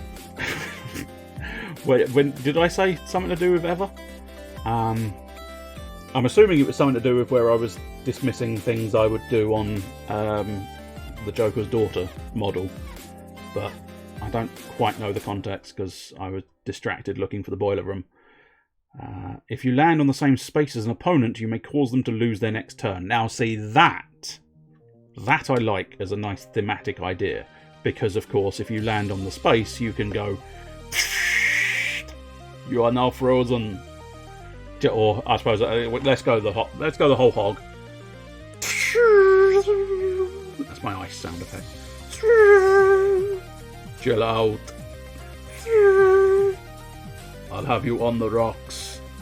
I don't know what the second one was. Oh, there you go. It was pretty cold of me to do that. There you go. That'll do.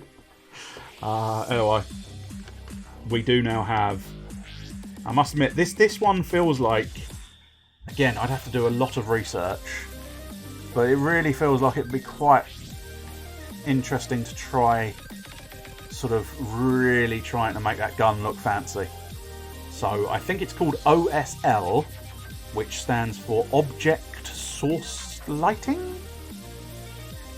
Maybe? I'm doubting that. The moment I even attempted to specify what that meant, I started doubting myself. But nonetheless, I think it is one of those ones where that little sphere, or not sphere, circle, sort of a half sphere cut off type thing, that feels like it's a good opportunity. Although, having said that, most of what they show in the card there is metal, but it feels like that could be a very good opportunity to do like a shiny blue and just sort of try that, as I say, I think it's object source lighting, which is basically making it look like it glows, is the essential thing. What's doubly interesting, and I suppose I don't think I've got anything. I have to get like translucent something or other. But if you look in the picture, and traditionally, he of course has the dome over his head. But in the model, of course, he does not. Now, I don't know. No, because I think that ends up being purple. But there is like a UV resin that maybe, I don't know. There might be a cunning way of forming some kind of headpiece. Tell you what I might have to do is I'll have to get in contact with some people who've painted up Marvel's Crisis Protocol, because there's Mysterio, of course, there. But then again, he doesn't have a see-through helmet anyway, does he? So wouldn't be the same idea. No. Anyway, I might figure something out, or just leave him not with a helmet on. And of course, the final, not technically a character, because I get the impression he is meant to be a presence on the board. He's not a character, he's a presence. It is Batman. I'm Batman. I'm gonna fuck up your day. And there we go. That's his stat line. It means nothing to me, so I wouldn't have thought it means much to you. But alright, he doesn't actually get any information because he doesn't have any abilities. He just has, on the back here, he starts at the guard post. If you can defeat Batman in combat, you roll a die and gain the benefit of 1 fate. Or if you roll a 1, you get a fate. If you roll a 2, you get a coin. If you roll 3, you get a health. If you roll 4, you get a strength. If you roll 5, you get a cunning. If you roll 6, you get a feat. On the first floor, God damn it, Batman, what are you doing on the first floor? On the first floor, his strength and cunning are 7 and 7. On the second floor, it's 9 and 9.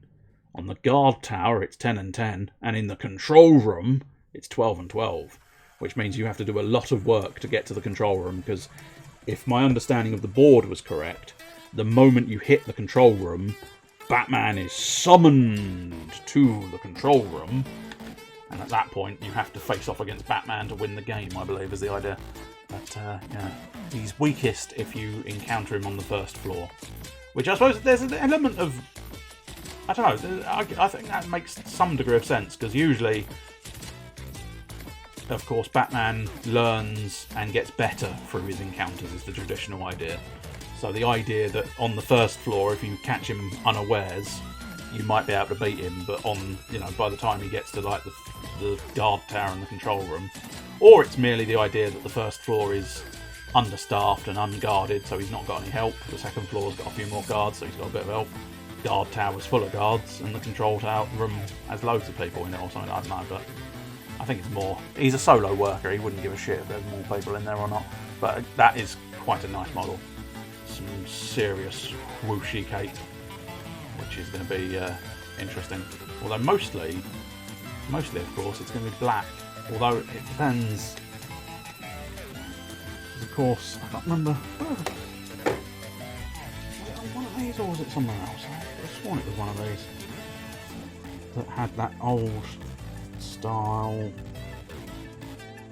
I didn't notice it when I was going through it again, but Well, I suppose that might just be meant to be blue, but you can see on Harley Quinn's model, on her photo, maybe you can just about see it. I can get the tights. You can see it slightly clearer on the tights.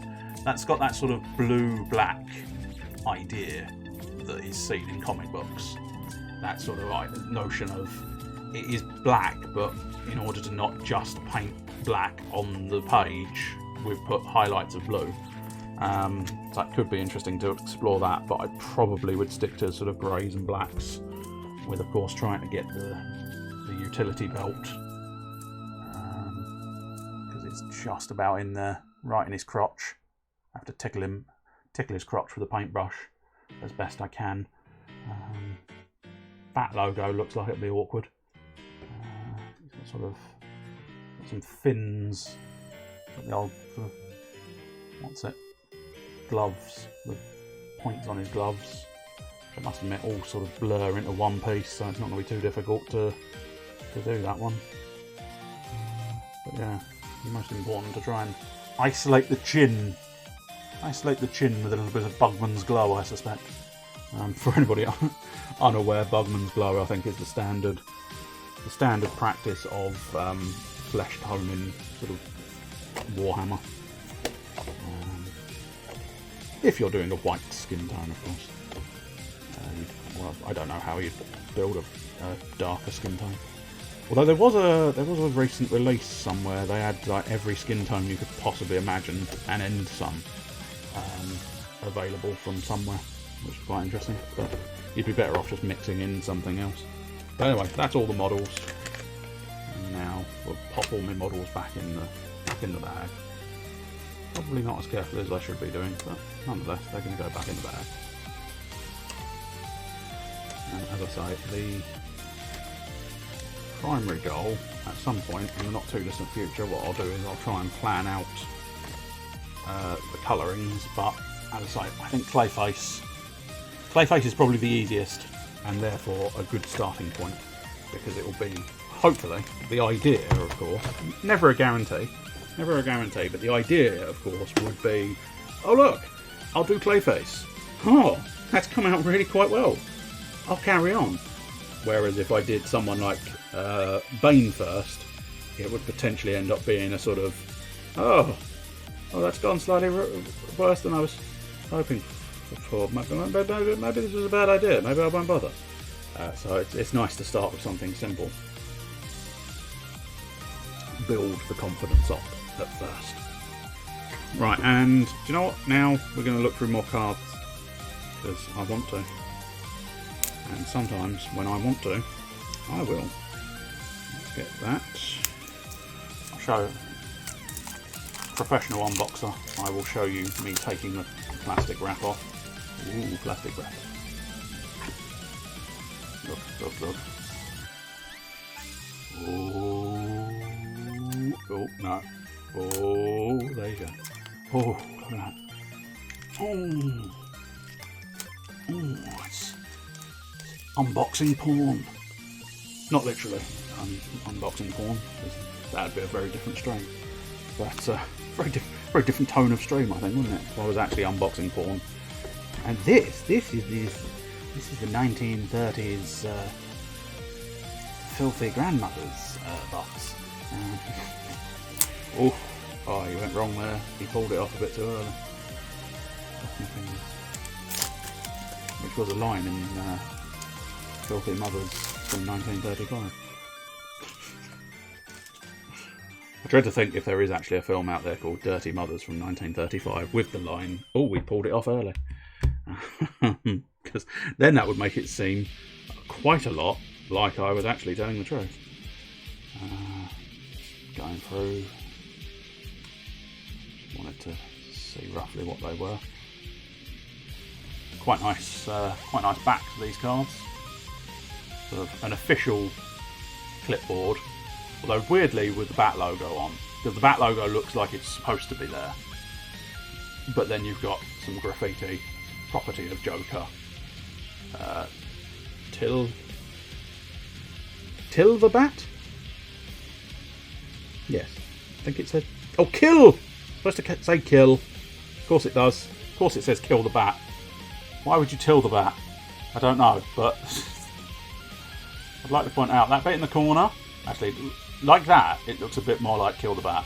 But if you put it straight, that looks like tilt the bat, doesn't it? Come on.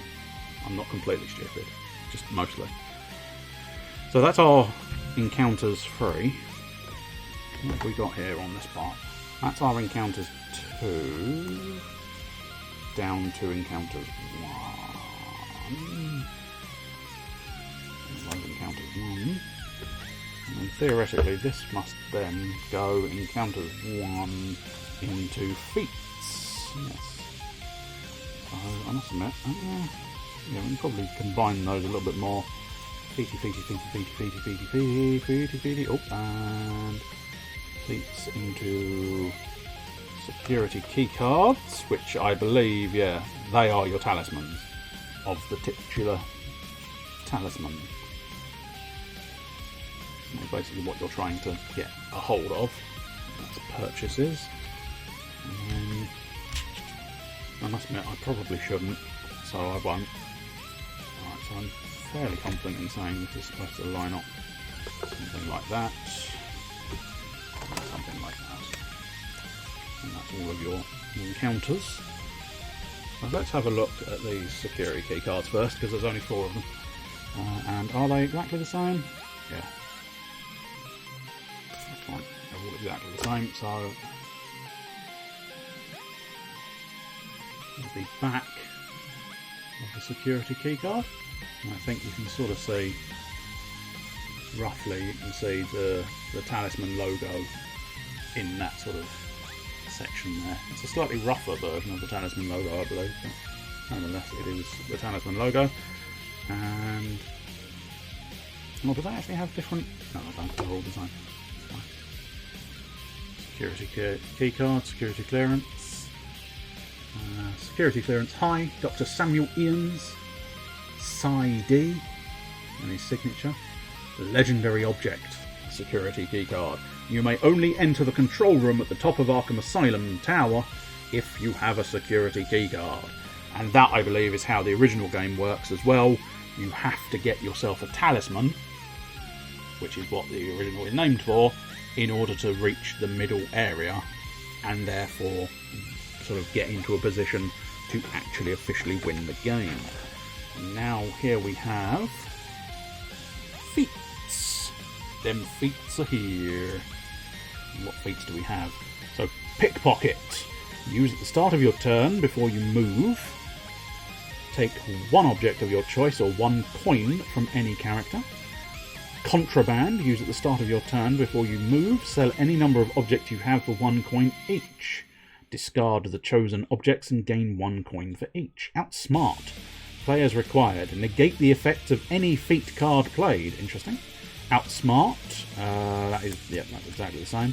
There's a couple of outsmarts. High alert. To play at the end of your turn. No character, including yourself, may attempt a feat or use any legendary object until the start of your next turn. So that's kind of blocking talismans to a certain extent, I believe. Change of plans. Use at the start of your turn or when you have just completed your move. Remove any face-up encounter card from the board and place it on the discard pile.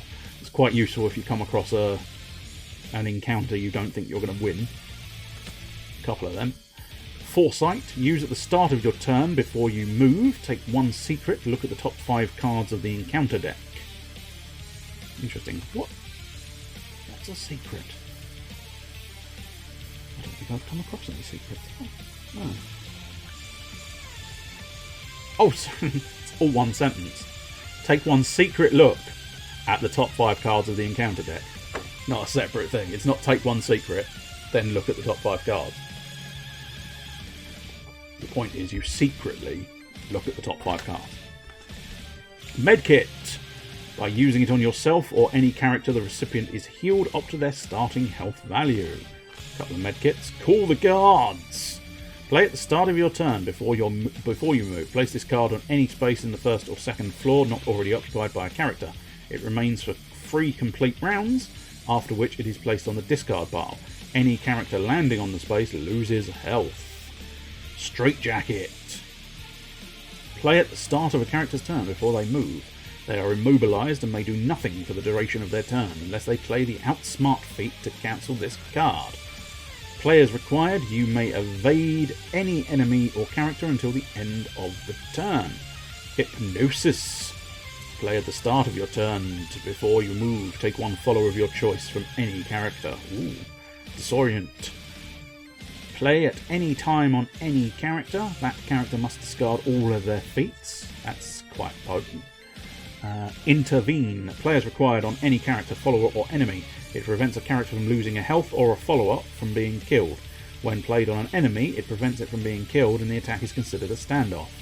Oh, interesting. So you could block someone from winning an encounter by playing it on the enemy. Play on yourself when you're about to engage in combat. Add your cunning value to your strength until the end of the combat. Something else has fallen down. Okay, it's the instruction manual there. That's fine. It's not a problem. Rage. Play on yourself when you're about to engage in combat. Add your cunning value to your strength until the end of the combat. Blitz. Play at the start of your turn. Before you move, you may take 3 successive turns instead of 1 before play with your glasses to the next player. Secret passage. You may roll the dice or use the secret passage. It's an old Cluedo reference for anybody interested. Use on your turn instead of rolling the die for movement. Move to any other space in the same region. This feat cannot be used in the guard tower. Secret passage once more. Scale the outer wall. Play on yourself at the start of your turn. Before you move, you may cross from the first floor to the second floor by moving to the space adjacent to your location. Blockade. At any time on your turn, construct a blockade by placing this card on any unoccupied space in your region. No character may move onto or through that space until the start of your next turn. This feat cannot be used in the guard tower. And finally, mislead. Who is mislead? I know Miss Gwenzel, but I don't know mislead. Jokes. Play on another character at the start of their turn. This character takes their turn, move as normal, except you decide which direction they move. Ah, that's quite good. You could really screw someone over with that, depending on what happens to crop up. What happens to be on the field at any given time. You could really diddle someone with that one. Alright, so now we are into, I don't know, I think I showed them all, but nonetheless, these are purchases. Illegal purchases in the commissary, I think it's called. Patrol schedule. You do not lose a health in the patrolled corridor. And there are several of those. Lockpick. Plus 1 cunning in combat. Add 1 to your combat during... 1 cunning to your combat during... Add 1... You shouldn't be diddling people on the game board. Oh, you absolutely should. It's an incredible experience. A solid board against your buttocks. My word. Magnificent, sir. Especially if it's fresh out the box. It's slightly cold. And boy! Things that shouldn't really have been said. 101. Oh, there we go. I'm losing lights 19 by the dozen now. I don't know how noticeable it is when the lights die, but my left-hand side lights died, and now my top lights died as well. Anyway, so add 1 to your cunning during combat. If you're in an office or dark room, you may use the lockpick to pass to the second floor. Now, by use, I imagine this would be something that crops up in the instruction manual maybe, but are you using it as in getting rid of it? Or are you using it as in just having it is enough? A helmet! If you are defeated in strength combat and just lost a health, roll 1 die. If you roll a 6, the helmet protected you and you did not lose that health, though you still lost the combat. You just didn't lose the health because you had your little helmet on. Bulletproof vest! If you are defeated in strength combat and just lost a health, roll 1 die. If you roll a 4, 5 or 6, the bulletproof vest protected you and you did not lose that health, though you still lost the combat. The riot shield. If you are defeated in strength combat and just lost a health, roll 1 die. If you roll a 5 or a 6, the riot shield protected you and you did not lose that health, though you still lost the combat. Quite like, I suppose I should really be showing off the art, but, you know, GCPD, riot shield. I mean, the patrol schedule is a piece of paper. Nothing particularly interesting on that one. The lockpick. I mean, they don't really show a lockpick as such. They just show a door, which I suppose you can go through the door with a lockpick, but it's still Would have perhaps been better to actually show a lockpick, like an actual lockpick. But yeah, what do I do? There's my helmet. It's big, it's shiny. It makes the women cry. There's my bulletproof vest. It's quite good. They're brown looking. They're brown. Strangely brown. And then finally, the baseball bat. A baseball bat. A baseball bat. Kentucky Fried Chicken and a baseball bat. I don't know what you're doing at the weekends for Kentucky Fried Chicken and a baseball bat, but nonetheless. An object weapon, +1 strength in combat. Add 1 to your strength during combat. Several baseball bats. And a loot bag. A bag of loot. I've always wanted a bag for my loot. It's very dangerous if you drop your loot on the floor. It goes ding ding ding ding ding ding ding ding. That's when it goes down the stairs. And somehow picks itself. But nonetheless, there was a joke in there somewhere. You just have to, bring Indiana Jones on board to do a proper archaeological expedition to find it. The loot bag can carry an extra 4 objects for you. If you lose the loot bag, leave any surplus objects of your choice in the space you are in. Of course, just inventory expansion. And then the guard's keys. I'd like to see my guard's keys. On your turn, instead of your normal move, you may discard the guard's keys to move to the second floor space directly opposite the one you are in. You only get 1 of them. But that's all the things you can purchase. And then, what we'll do is let's try and split these into their sort of numerical values and go through each of these.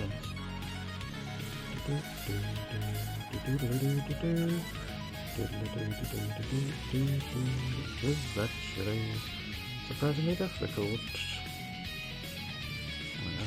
There's your phrase.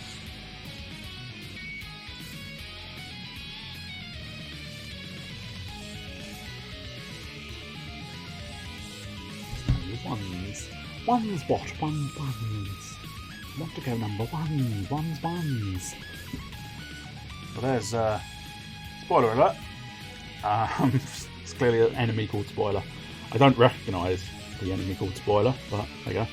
Nonetheless, Spoiler is searching this area. She will remain here until she is defeated. She has 6 strength. Commissioner Gordon!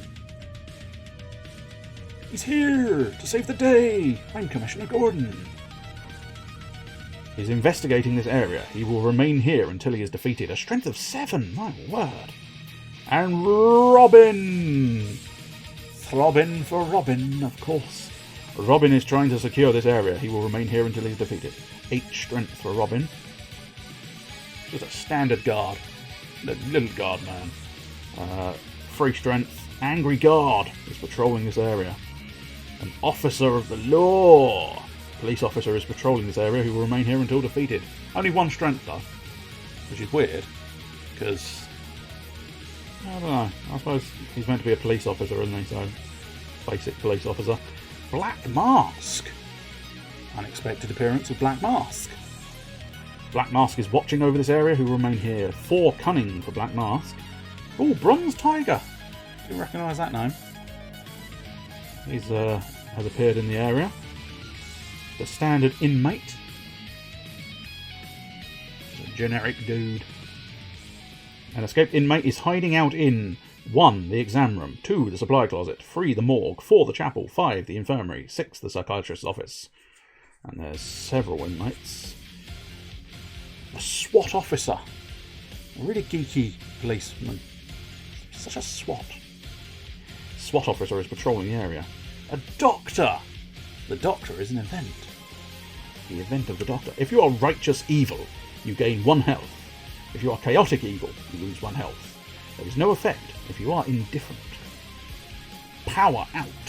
I mean, I don't know why I'm showing this card. It's black. It's a black photo. A blackout hits Arkham Asylum. All characters except those of chaotic evil alignment must miss 1 turn, then the power is restored. A security raid. Everybody back to their cells. A security alarm can be heard throughout the region. All characters in this region must miss their next turn. The siren then fades to the discard pile. Man-Bat! That's more crow, isn't it? But still. That's definitely not the bat either. You need not roll the die in the prison yard, dark room, or boiler room unless you wish to. If you choose to roll, you must accept the result. Ah, so he's a follower. So he will follow you around. Medic! I didn't know Medic was in this game. You have up to 2 health per visit healed at the infirmary for free. You may exchange the medic for free coins at the infirmary. If you do this, you must place her on the discard pile. And then, Tweedledee and Tweedledum. Fantastic. I believe they're Jokers. I mean, arguably they would be in Hatters, technically, I suppose, wouldn't they? Because they're Alice in Wonderland characters, aren't they? Or am I completely wrong? Not completely wrong, but nonetheless, I think they'll just follow anyone, literally, because they're a follower. You need not roll the die in the dark room unless you wish to. If you choose to roll, you must accept the result. Yeah, Mad Hatter makes more sense. You may evade enemies and characters in the office. Talon, the Owl Assassin. He's a follower. He gets you an extra strength and extra cunning. And a legendary Batarang. Oh, you can thieve a Batarang. No wonder it's considered legendary. +1 strength in combat, plus free strength against heroes. No chaotic character may have the Batarang. Add 1 strength during combat, add 3 strength during combat against heroes. Oh my. Penguino! That's fucking Penguino! The Penguin's Umbrella. You may always have at least 1 feat if your cunning allows. Gain a feat each time you cast your last feat. Plant Extracts. Specialist Ivy doings. You may consume the plant extract at any time. When you do, roll 1 die. 1, poison, lose 1 health. 2 to 5, gain 1 cunning. And 6, gain 2 cunning. The police radio. It's very nice artwork. I don't know if I'm necessarily showing it off to its best degree, but it's nice artwork. No chaotic character may have the police radio. Add 1 cunning. You do not lose a health in the patrolled corridor. Raish Al Ghul's sword. Yes. Very nice. Told you it was very scimitar-y. You can see it a lot clearer there. Oh, in fairness, we might actually find out what the thing Joker's daughter's supposed to be wielding, because these are all proving to be their sort of equipment. If you are chaotic, you do not lose a health in the chapel. If you are righteous, you do not lose a health in the morgue. You may choose to automatically defeat any patients without resorting to cunning combat. Patients defeated in this manner cannot be kept for infamy. Infamy, they've all got it, infamy. The Riddler's Cane. Is it able? Do you think it's able? The Riddler's Cane and able. +1 strength, +1 cunning. And then... oh, this is more security keycards. Interesting. Oh, fascinating. I don't know why they're in here as encounters. I suppose that's because they're encounters. But the others were just there in existence, I suppose. Maybe we'll discover there's an encounter that says pick up a card. Although how do you do that? Will you be able to use his cane? Hopefully. The Straitjacket. Legendary object. You cannot use feats. No feats will affect you. Ah! Two-Face's lucky coin. You may change your alignment at will. However, you may only have 1 alignment at any given time. A utility belt. Not your traditional Batman one. More your coppers. Utility belt, but nonetheless, add 1 to your strength. Venom tubes! It's time for Venom Burn. I mean, now I'm talking in the third person. I'm Burn! Burn says Venom tubes are good. When used, it will increase your strength by 2 until the end of the turn. Once you have drunk it, I don't know if you technically classify it as drinking it, but nonetheless, fair dues. Place it on the discard pile. The loot bag has an encounter as well. Baseball bat has an encounter. Baseball bat has an encounter. Did we? I mean, yeah, I think we did show. Baseball bat. Loot bag. Bribe money.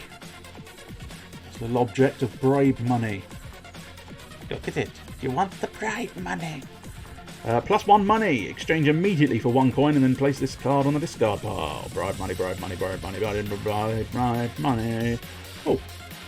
bit of extra bribe money. If the bribe money you originally had wasn't enough, here's an extra piece. Just get 2 coins instead of 1 coin. Guards keys! Technically already seen the guards keys. On your turn, instead of your normal move, you may discard the guards keys to move to the second floor. Lockpicks we've seen, patrol schedule we've seen, riot shield we've seen. The Lazarus Pit, unfortunately. I suppose because it's a place, but it's a shame they don't put a bit of artwork on there. Would have been quite nice. But place 4 fate tokens here. When revealed, you may return 1 token to the supply per visit to gain 1 strength. When all 4 fate tokens have been returned to the supply, discard the Lazarus Pit. I suppose, yeah, I slightly disagree. I would think surely it would have been better to have that as a healing place, but not my decision. Library cart. Well, that's a place. I disagree that a library cart would be a place. But a library cart is more a thing, but still. Place 4 fate tokens here. When revealed, you may return 1 token to the supply per visit to gain 1 cunning. When all 4 fate tokens have been returned to the supply, discard the library cart. Now see, that I don't mind as an idea, because of course you're reading, so you're gaining cunning. I quite like that idea. The open vent. It's open. It's a vent. The open vent will remain here for the rest of the game. You may pass through if you wish. Roll 1 die to determine where you crawl through to. The boiler room, the supply closet, exam room, Falcone's cell, psychiatrist's office and security door. Deadshot. He's a stranger. I don't know what that keyword means, but still. Deadshot will grant one of the following requests to the first righteous evil character to land on this space, and then will vanish to the discard pile. Gain 1 feat, coin, strength, cunning, health, or fate, or teleport to any other space in this region. Interesting idea. Dr. Leslie Tompkins. Yes. She was in the TV series Gotham, I believe. Dr. Tompkins. I mean, she's been in the comic book as well, I'd like to point out. Just, I recognise the name from the Gotham TV series. Dr. Tompkins is set up here for the rest of the game. She will heal up to 2 health per visit for any character landing here free of charge. Jervis Tetch. Tick-tock, tick-tock goes the Mad Hatter. Jarvis Tetch lurks in this space for the rest of the game. 1. Become deranged for 3 turns. 2. Lose 1 health. 3. Gain 1 strength. 4. Gain 1 cunning. 5. Gain 1 feat. Replenish fate up to your fate value. You've not thought about Gotham for years. Well, I don't think it's been out. It finished years ago, I think, in fairness. But I liked that series. The first series was a bit, I don't know what you're trying to do here. But then when they decided through like the 2nd, 3rd and 4th series to go a bit more, here's all the Batman villains, it started getting better and better and better. Because the guy playing Penguin was fantastic at it. The guy playing Riddler was just excellent. And I quite liked, it was, now, what's his name? It is Sean, isn't it? I think it's Sean Pertwee played Alfred, and I quite liked his interpretation of Alfred. But also, I'm slightly biased, because Sean Pertwee is the son of John Pertwee, John Pertwee being Doctor Who. And many other things as well, I'd like to point out, but most obvious of John Pertwee's stuff was Doctor Who, perhaps. Assuming I've got the right name. Might be the other way around, but I don't think so. Lincoln March. We're going to march down to Lincoln. Lincoln March is looking for a clever ally to help him defeat Batman. He will grant his aid to the first character with a cunning of 4 or more to land here. That player may choose one of the following: feat, coin, strength, cunning, health, or fate. Red Hood! Quite like Red Hood. It's just like Batman with guns, which is enough for me. So Red Hood will remain here for the rest of the game. Roll 1 die to partner with him for the following results. Ignored. Nice. Gain 1 fate, gain 1 coin, gain 1 feat, gain 1 health, move to any space in the same region.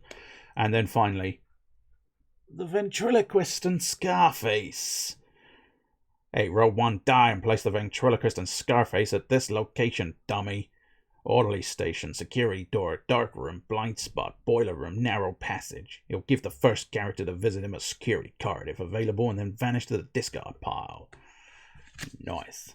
He was so despicable and hateable. And yet, strangely lovable at the same time, I think, was the crucial thing. because he really wasn't. He did play it so well that you actually kind of started feeling sorry for him a lot of the time. And I think that's almost the perfect Penguin style. Having that element of, my God, he's a crazy son of a bitch, and he will kill you as soon as look at you, but also have an element of tragedy. I think that's basically how you play Batman villains for the most part. 9 times out of 10. Oh, you never felt bad for him, fair enough. Batgirl. Enemy hero. 8 strength, that's a hell of a strength. Batgirl is trying to secure this area. She will remain here until she is defeated. Officer, officer, officer. He's an officer like that. The raving inmate. Enemy patient. Harvey fucking Bullock. I'm a fucking police detective. Fuck off. I don't think he ever said fuck off as much as I just suggested he did, but still. Detective Harvey Bullock is watching over this area. He will not attack if you pay 1 coin. That's nicely thematically accurate. He will remain here until he is defeated, because usually Harvey's a dirty cop. Although he was quite nicely played in the TV series Gotham again, because he was sort of redeemed to a certain extent. Riot Officer. I don't think we've seen the Riot Officer. But there was also the SWAT Officer, but I skipped class because we've seen SWAT Officers. Squat Officers? Yeah, just really small ones. Clue Master! It's just the Riddler under a different name, isn't it, really? But nonetheless, he was in Batwoman the other week. It's mildly amusing. You encounter Clue Master while exploring Arkham Asylum. If you are chaotic evil, gain 1 cunning. If you are righteous or indifferent, he converts you to chaotic. Oh my. Contraband sale. A guard is selling contraband for a limited time. Clockwise, starting with yourself, all characters may immediately buy available objects at these prices. A bat for 1 gold. Patrol schedule, loot bag, keys, riot shield, helmet. Fear toxin. You will face your fears. Come face to face with the face of evil that is Scarecrow. There is a gas leak of fear toxin in this region. And that, you said you played Arkham Asylum. Arkham Asylum handled fear toxin so beautifully. Because that subtle sort of just before it all went crazy with fear toxin was absolutely brilliant, the way they played it in Arkham Asylum. So all characters in this region must lose 1 health, then the gas dissipates to the discard pile. The fire alarm! Whoop, whoop, whoop, whoop. Someone pulled the fire alarm and the sprinklers are going off. For 2 rounds, all characters, no matter what region they are in, may only move 1 space per turn. The alarm is then reset. Return the card to the discard pile. I mean, it does. It really does. Because it's so subtle. It's so subtle. He just has a slight little cough. The group of guards. And then off to Fairtown, USA. A group of guards attacks you and steals all your bribe money. Oh no! They immediately stash the money at the orderly station. Place all of your coins there. Oh no. Warden Agatha Zabathos. Now, I'm hoping someone else is burning something. Because otherwise, possibly my equipment is about to burst into flame. There's a strange smell of burning. Slightly concerned. After that, you could kind of guess when it would happen, but the effect was also nice. Yeah, it made up for the boss fight being bad. Oh, is that as in the final boss battle of Arkham Asylum, which most people consider is very bad. But I can't say I was that fussed, to be honest. But the Court of Owls. They're a follower. The entire court is about to follow you. The single boss fight that game has. Interesting. What do you consider the single boss fight that game has to be? That it does like 5 times.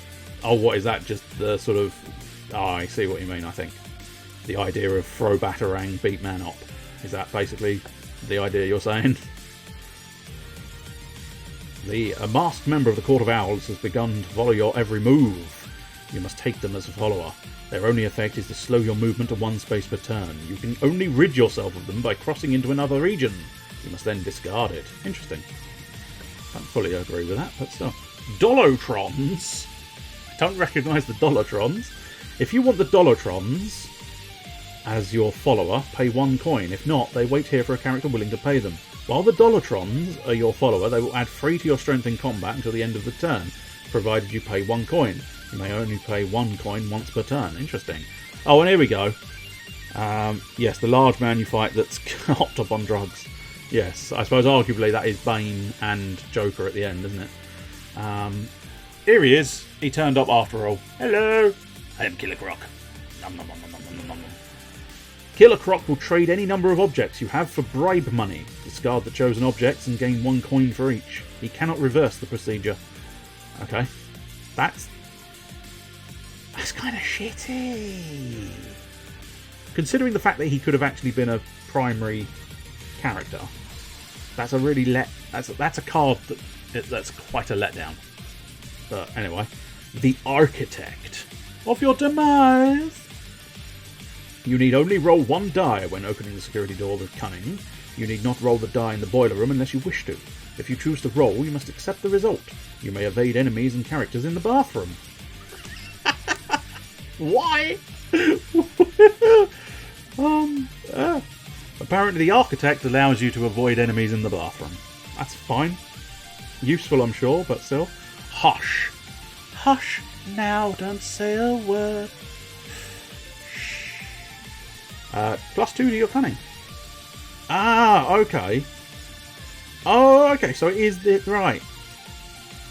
So this one's very interesting, because I always thought this should have been Two-Face's daughter or something, but I really need to look into the character. Okay, so we've found Duella's Half Moon Blade. So what we've discovered, for starters, is I was right.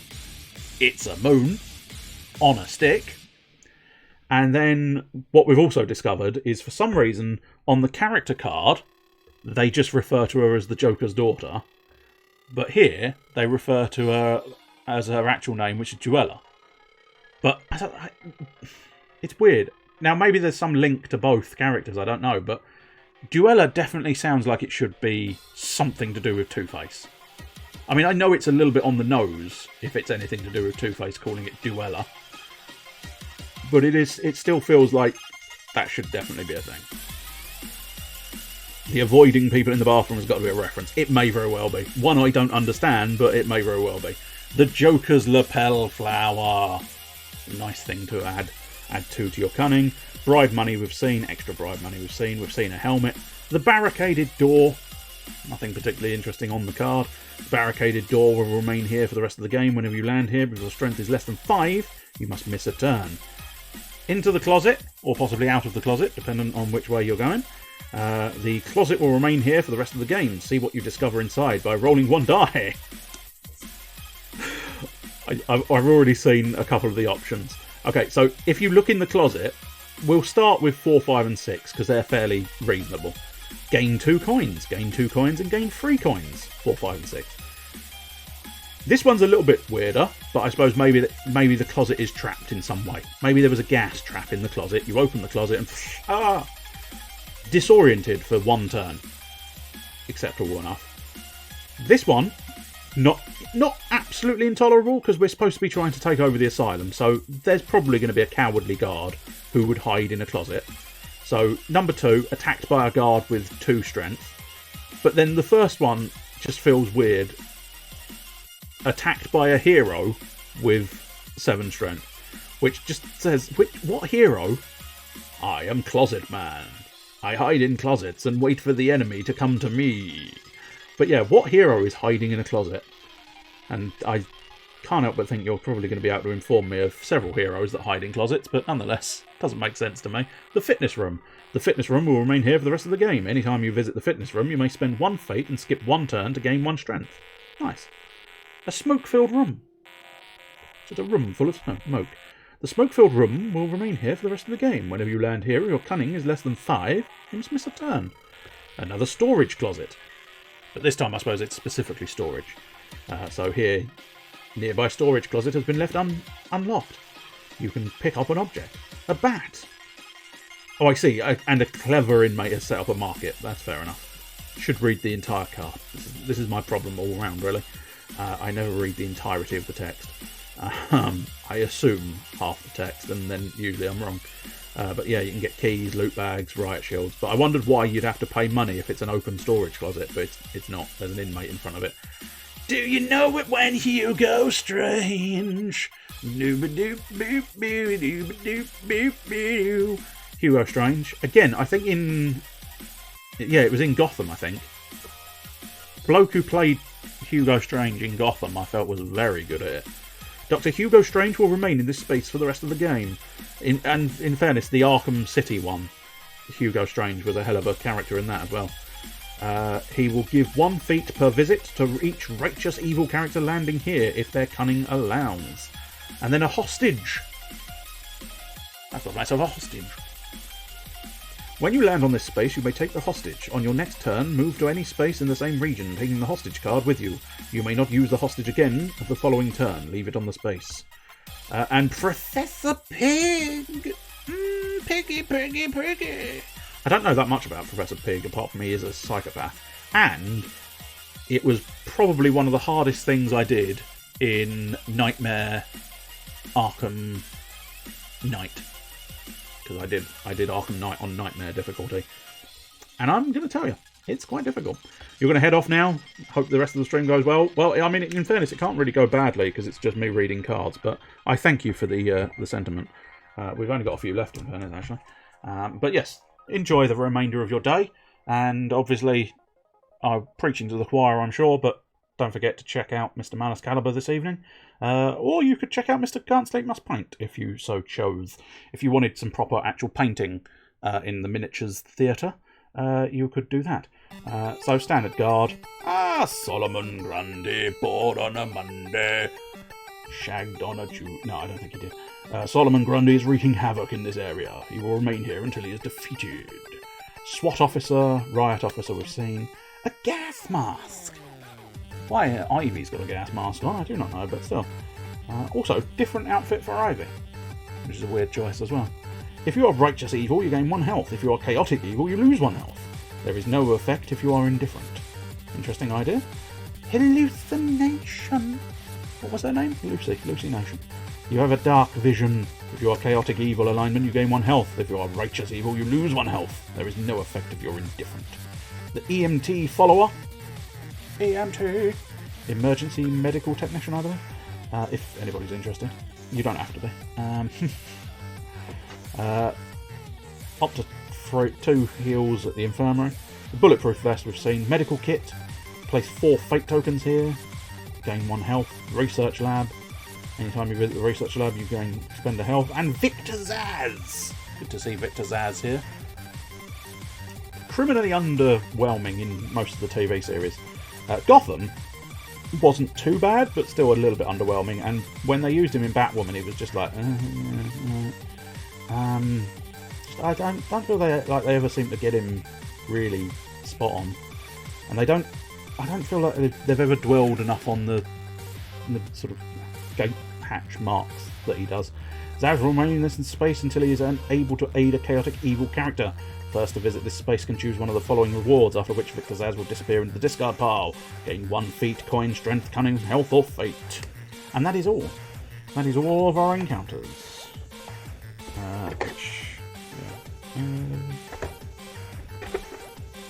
I've got some spare bags, so I may end up doing sort of separate bags, but for now we'll... Encounters 1, 2, and 3. Right, well that is basically the entirety of the box. Which is nice, isn't it? It's very nice indeed. Right. So at this point, let's see, 7 o'clock. We could do a little bit of something else. So what I might do is, I'll go to the interim screen in a moment. Yeah. Say goodbye to... wait for it. Batman Talisman. Oh yes. Batman Talisman. Whoop! I dropped the magnet on the book. That's good. It seemed to actually. There we go. That did it. Now you can only hear me. You can see nothing. You can merely hear me doing things. There we go. I'm moving shit around. Right. Let's try and figure out the optimal way of figuring this out. Because of course, what I need to do. Yeah, right. We're going to go to the interim slideshow for a moment or two. I will rearrange basically everything, and then I will figure out a sort of a short-ish game to perhaps finish off with. So yeah, that's what we'll do.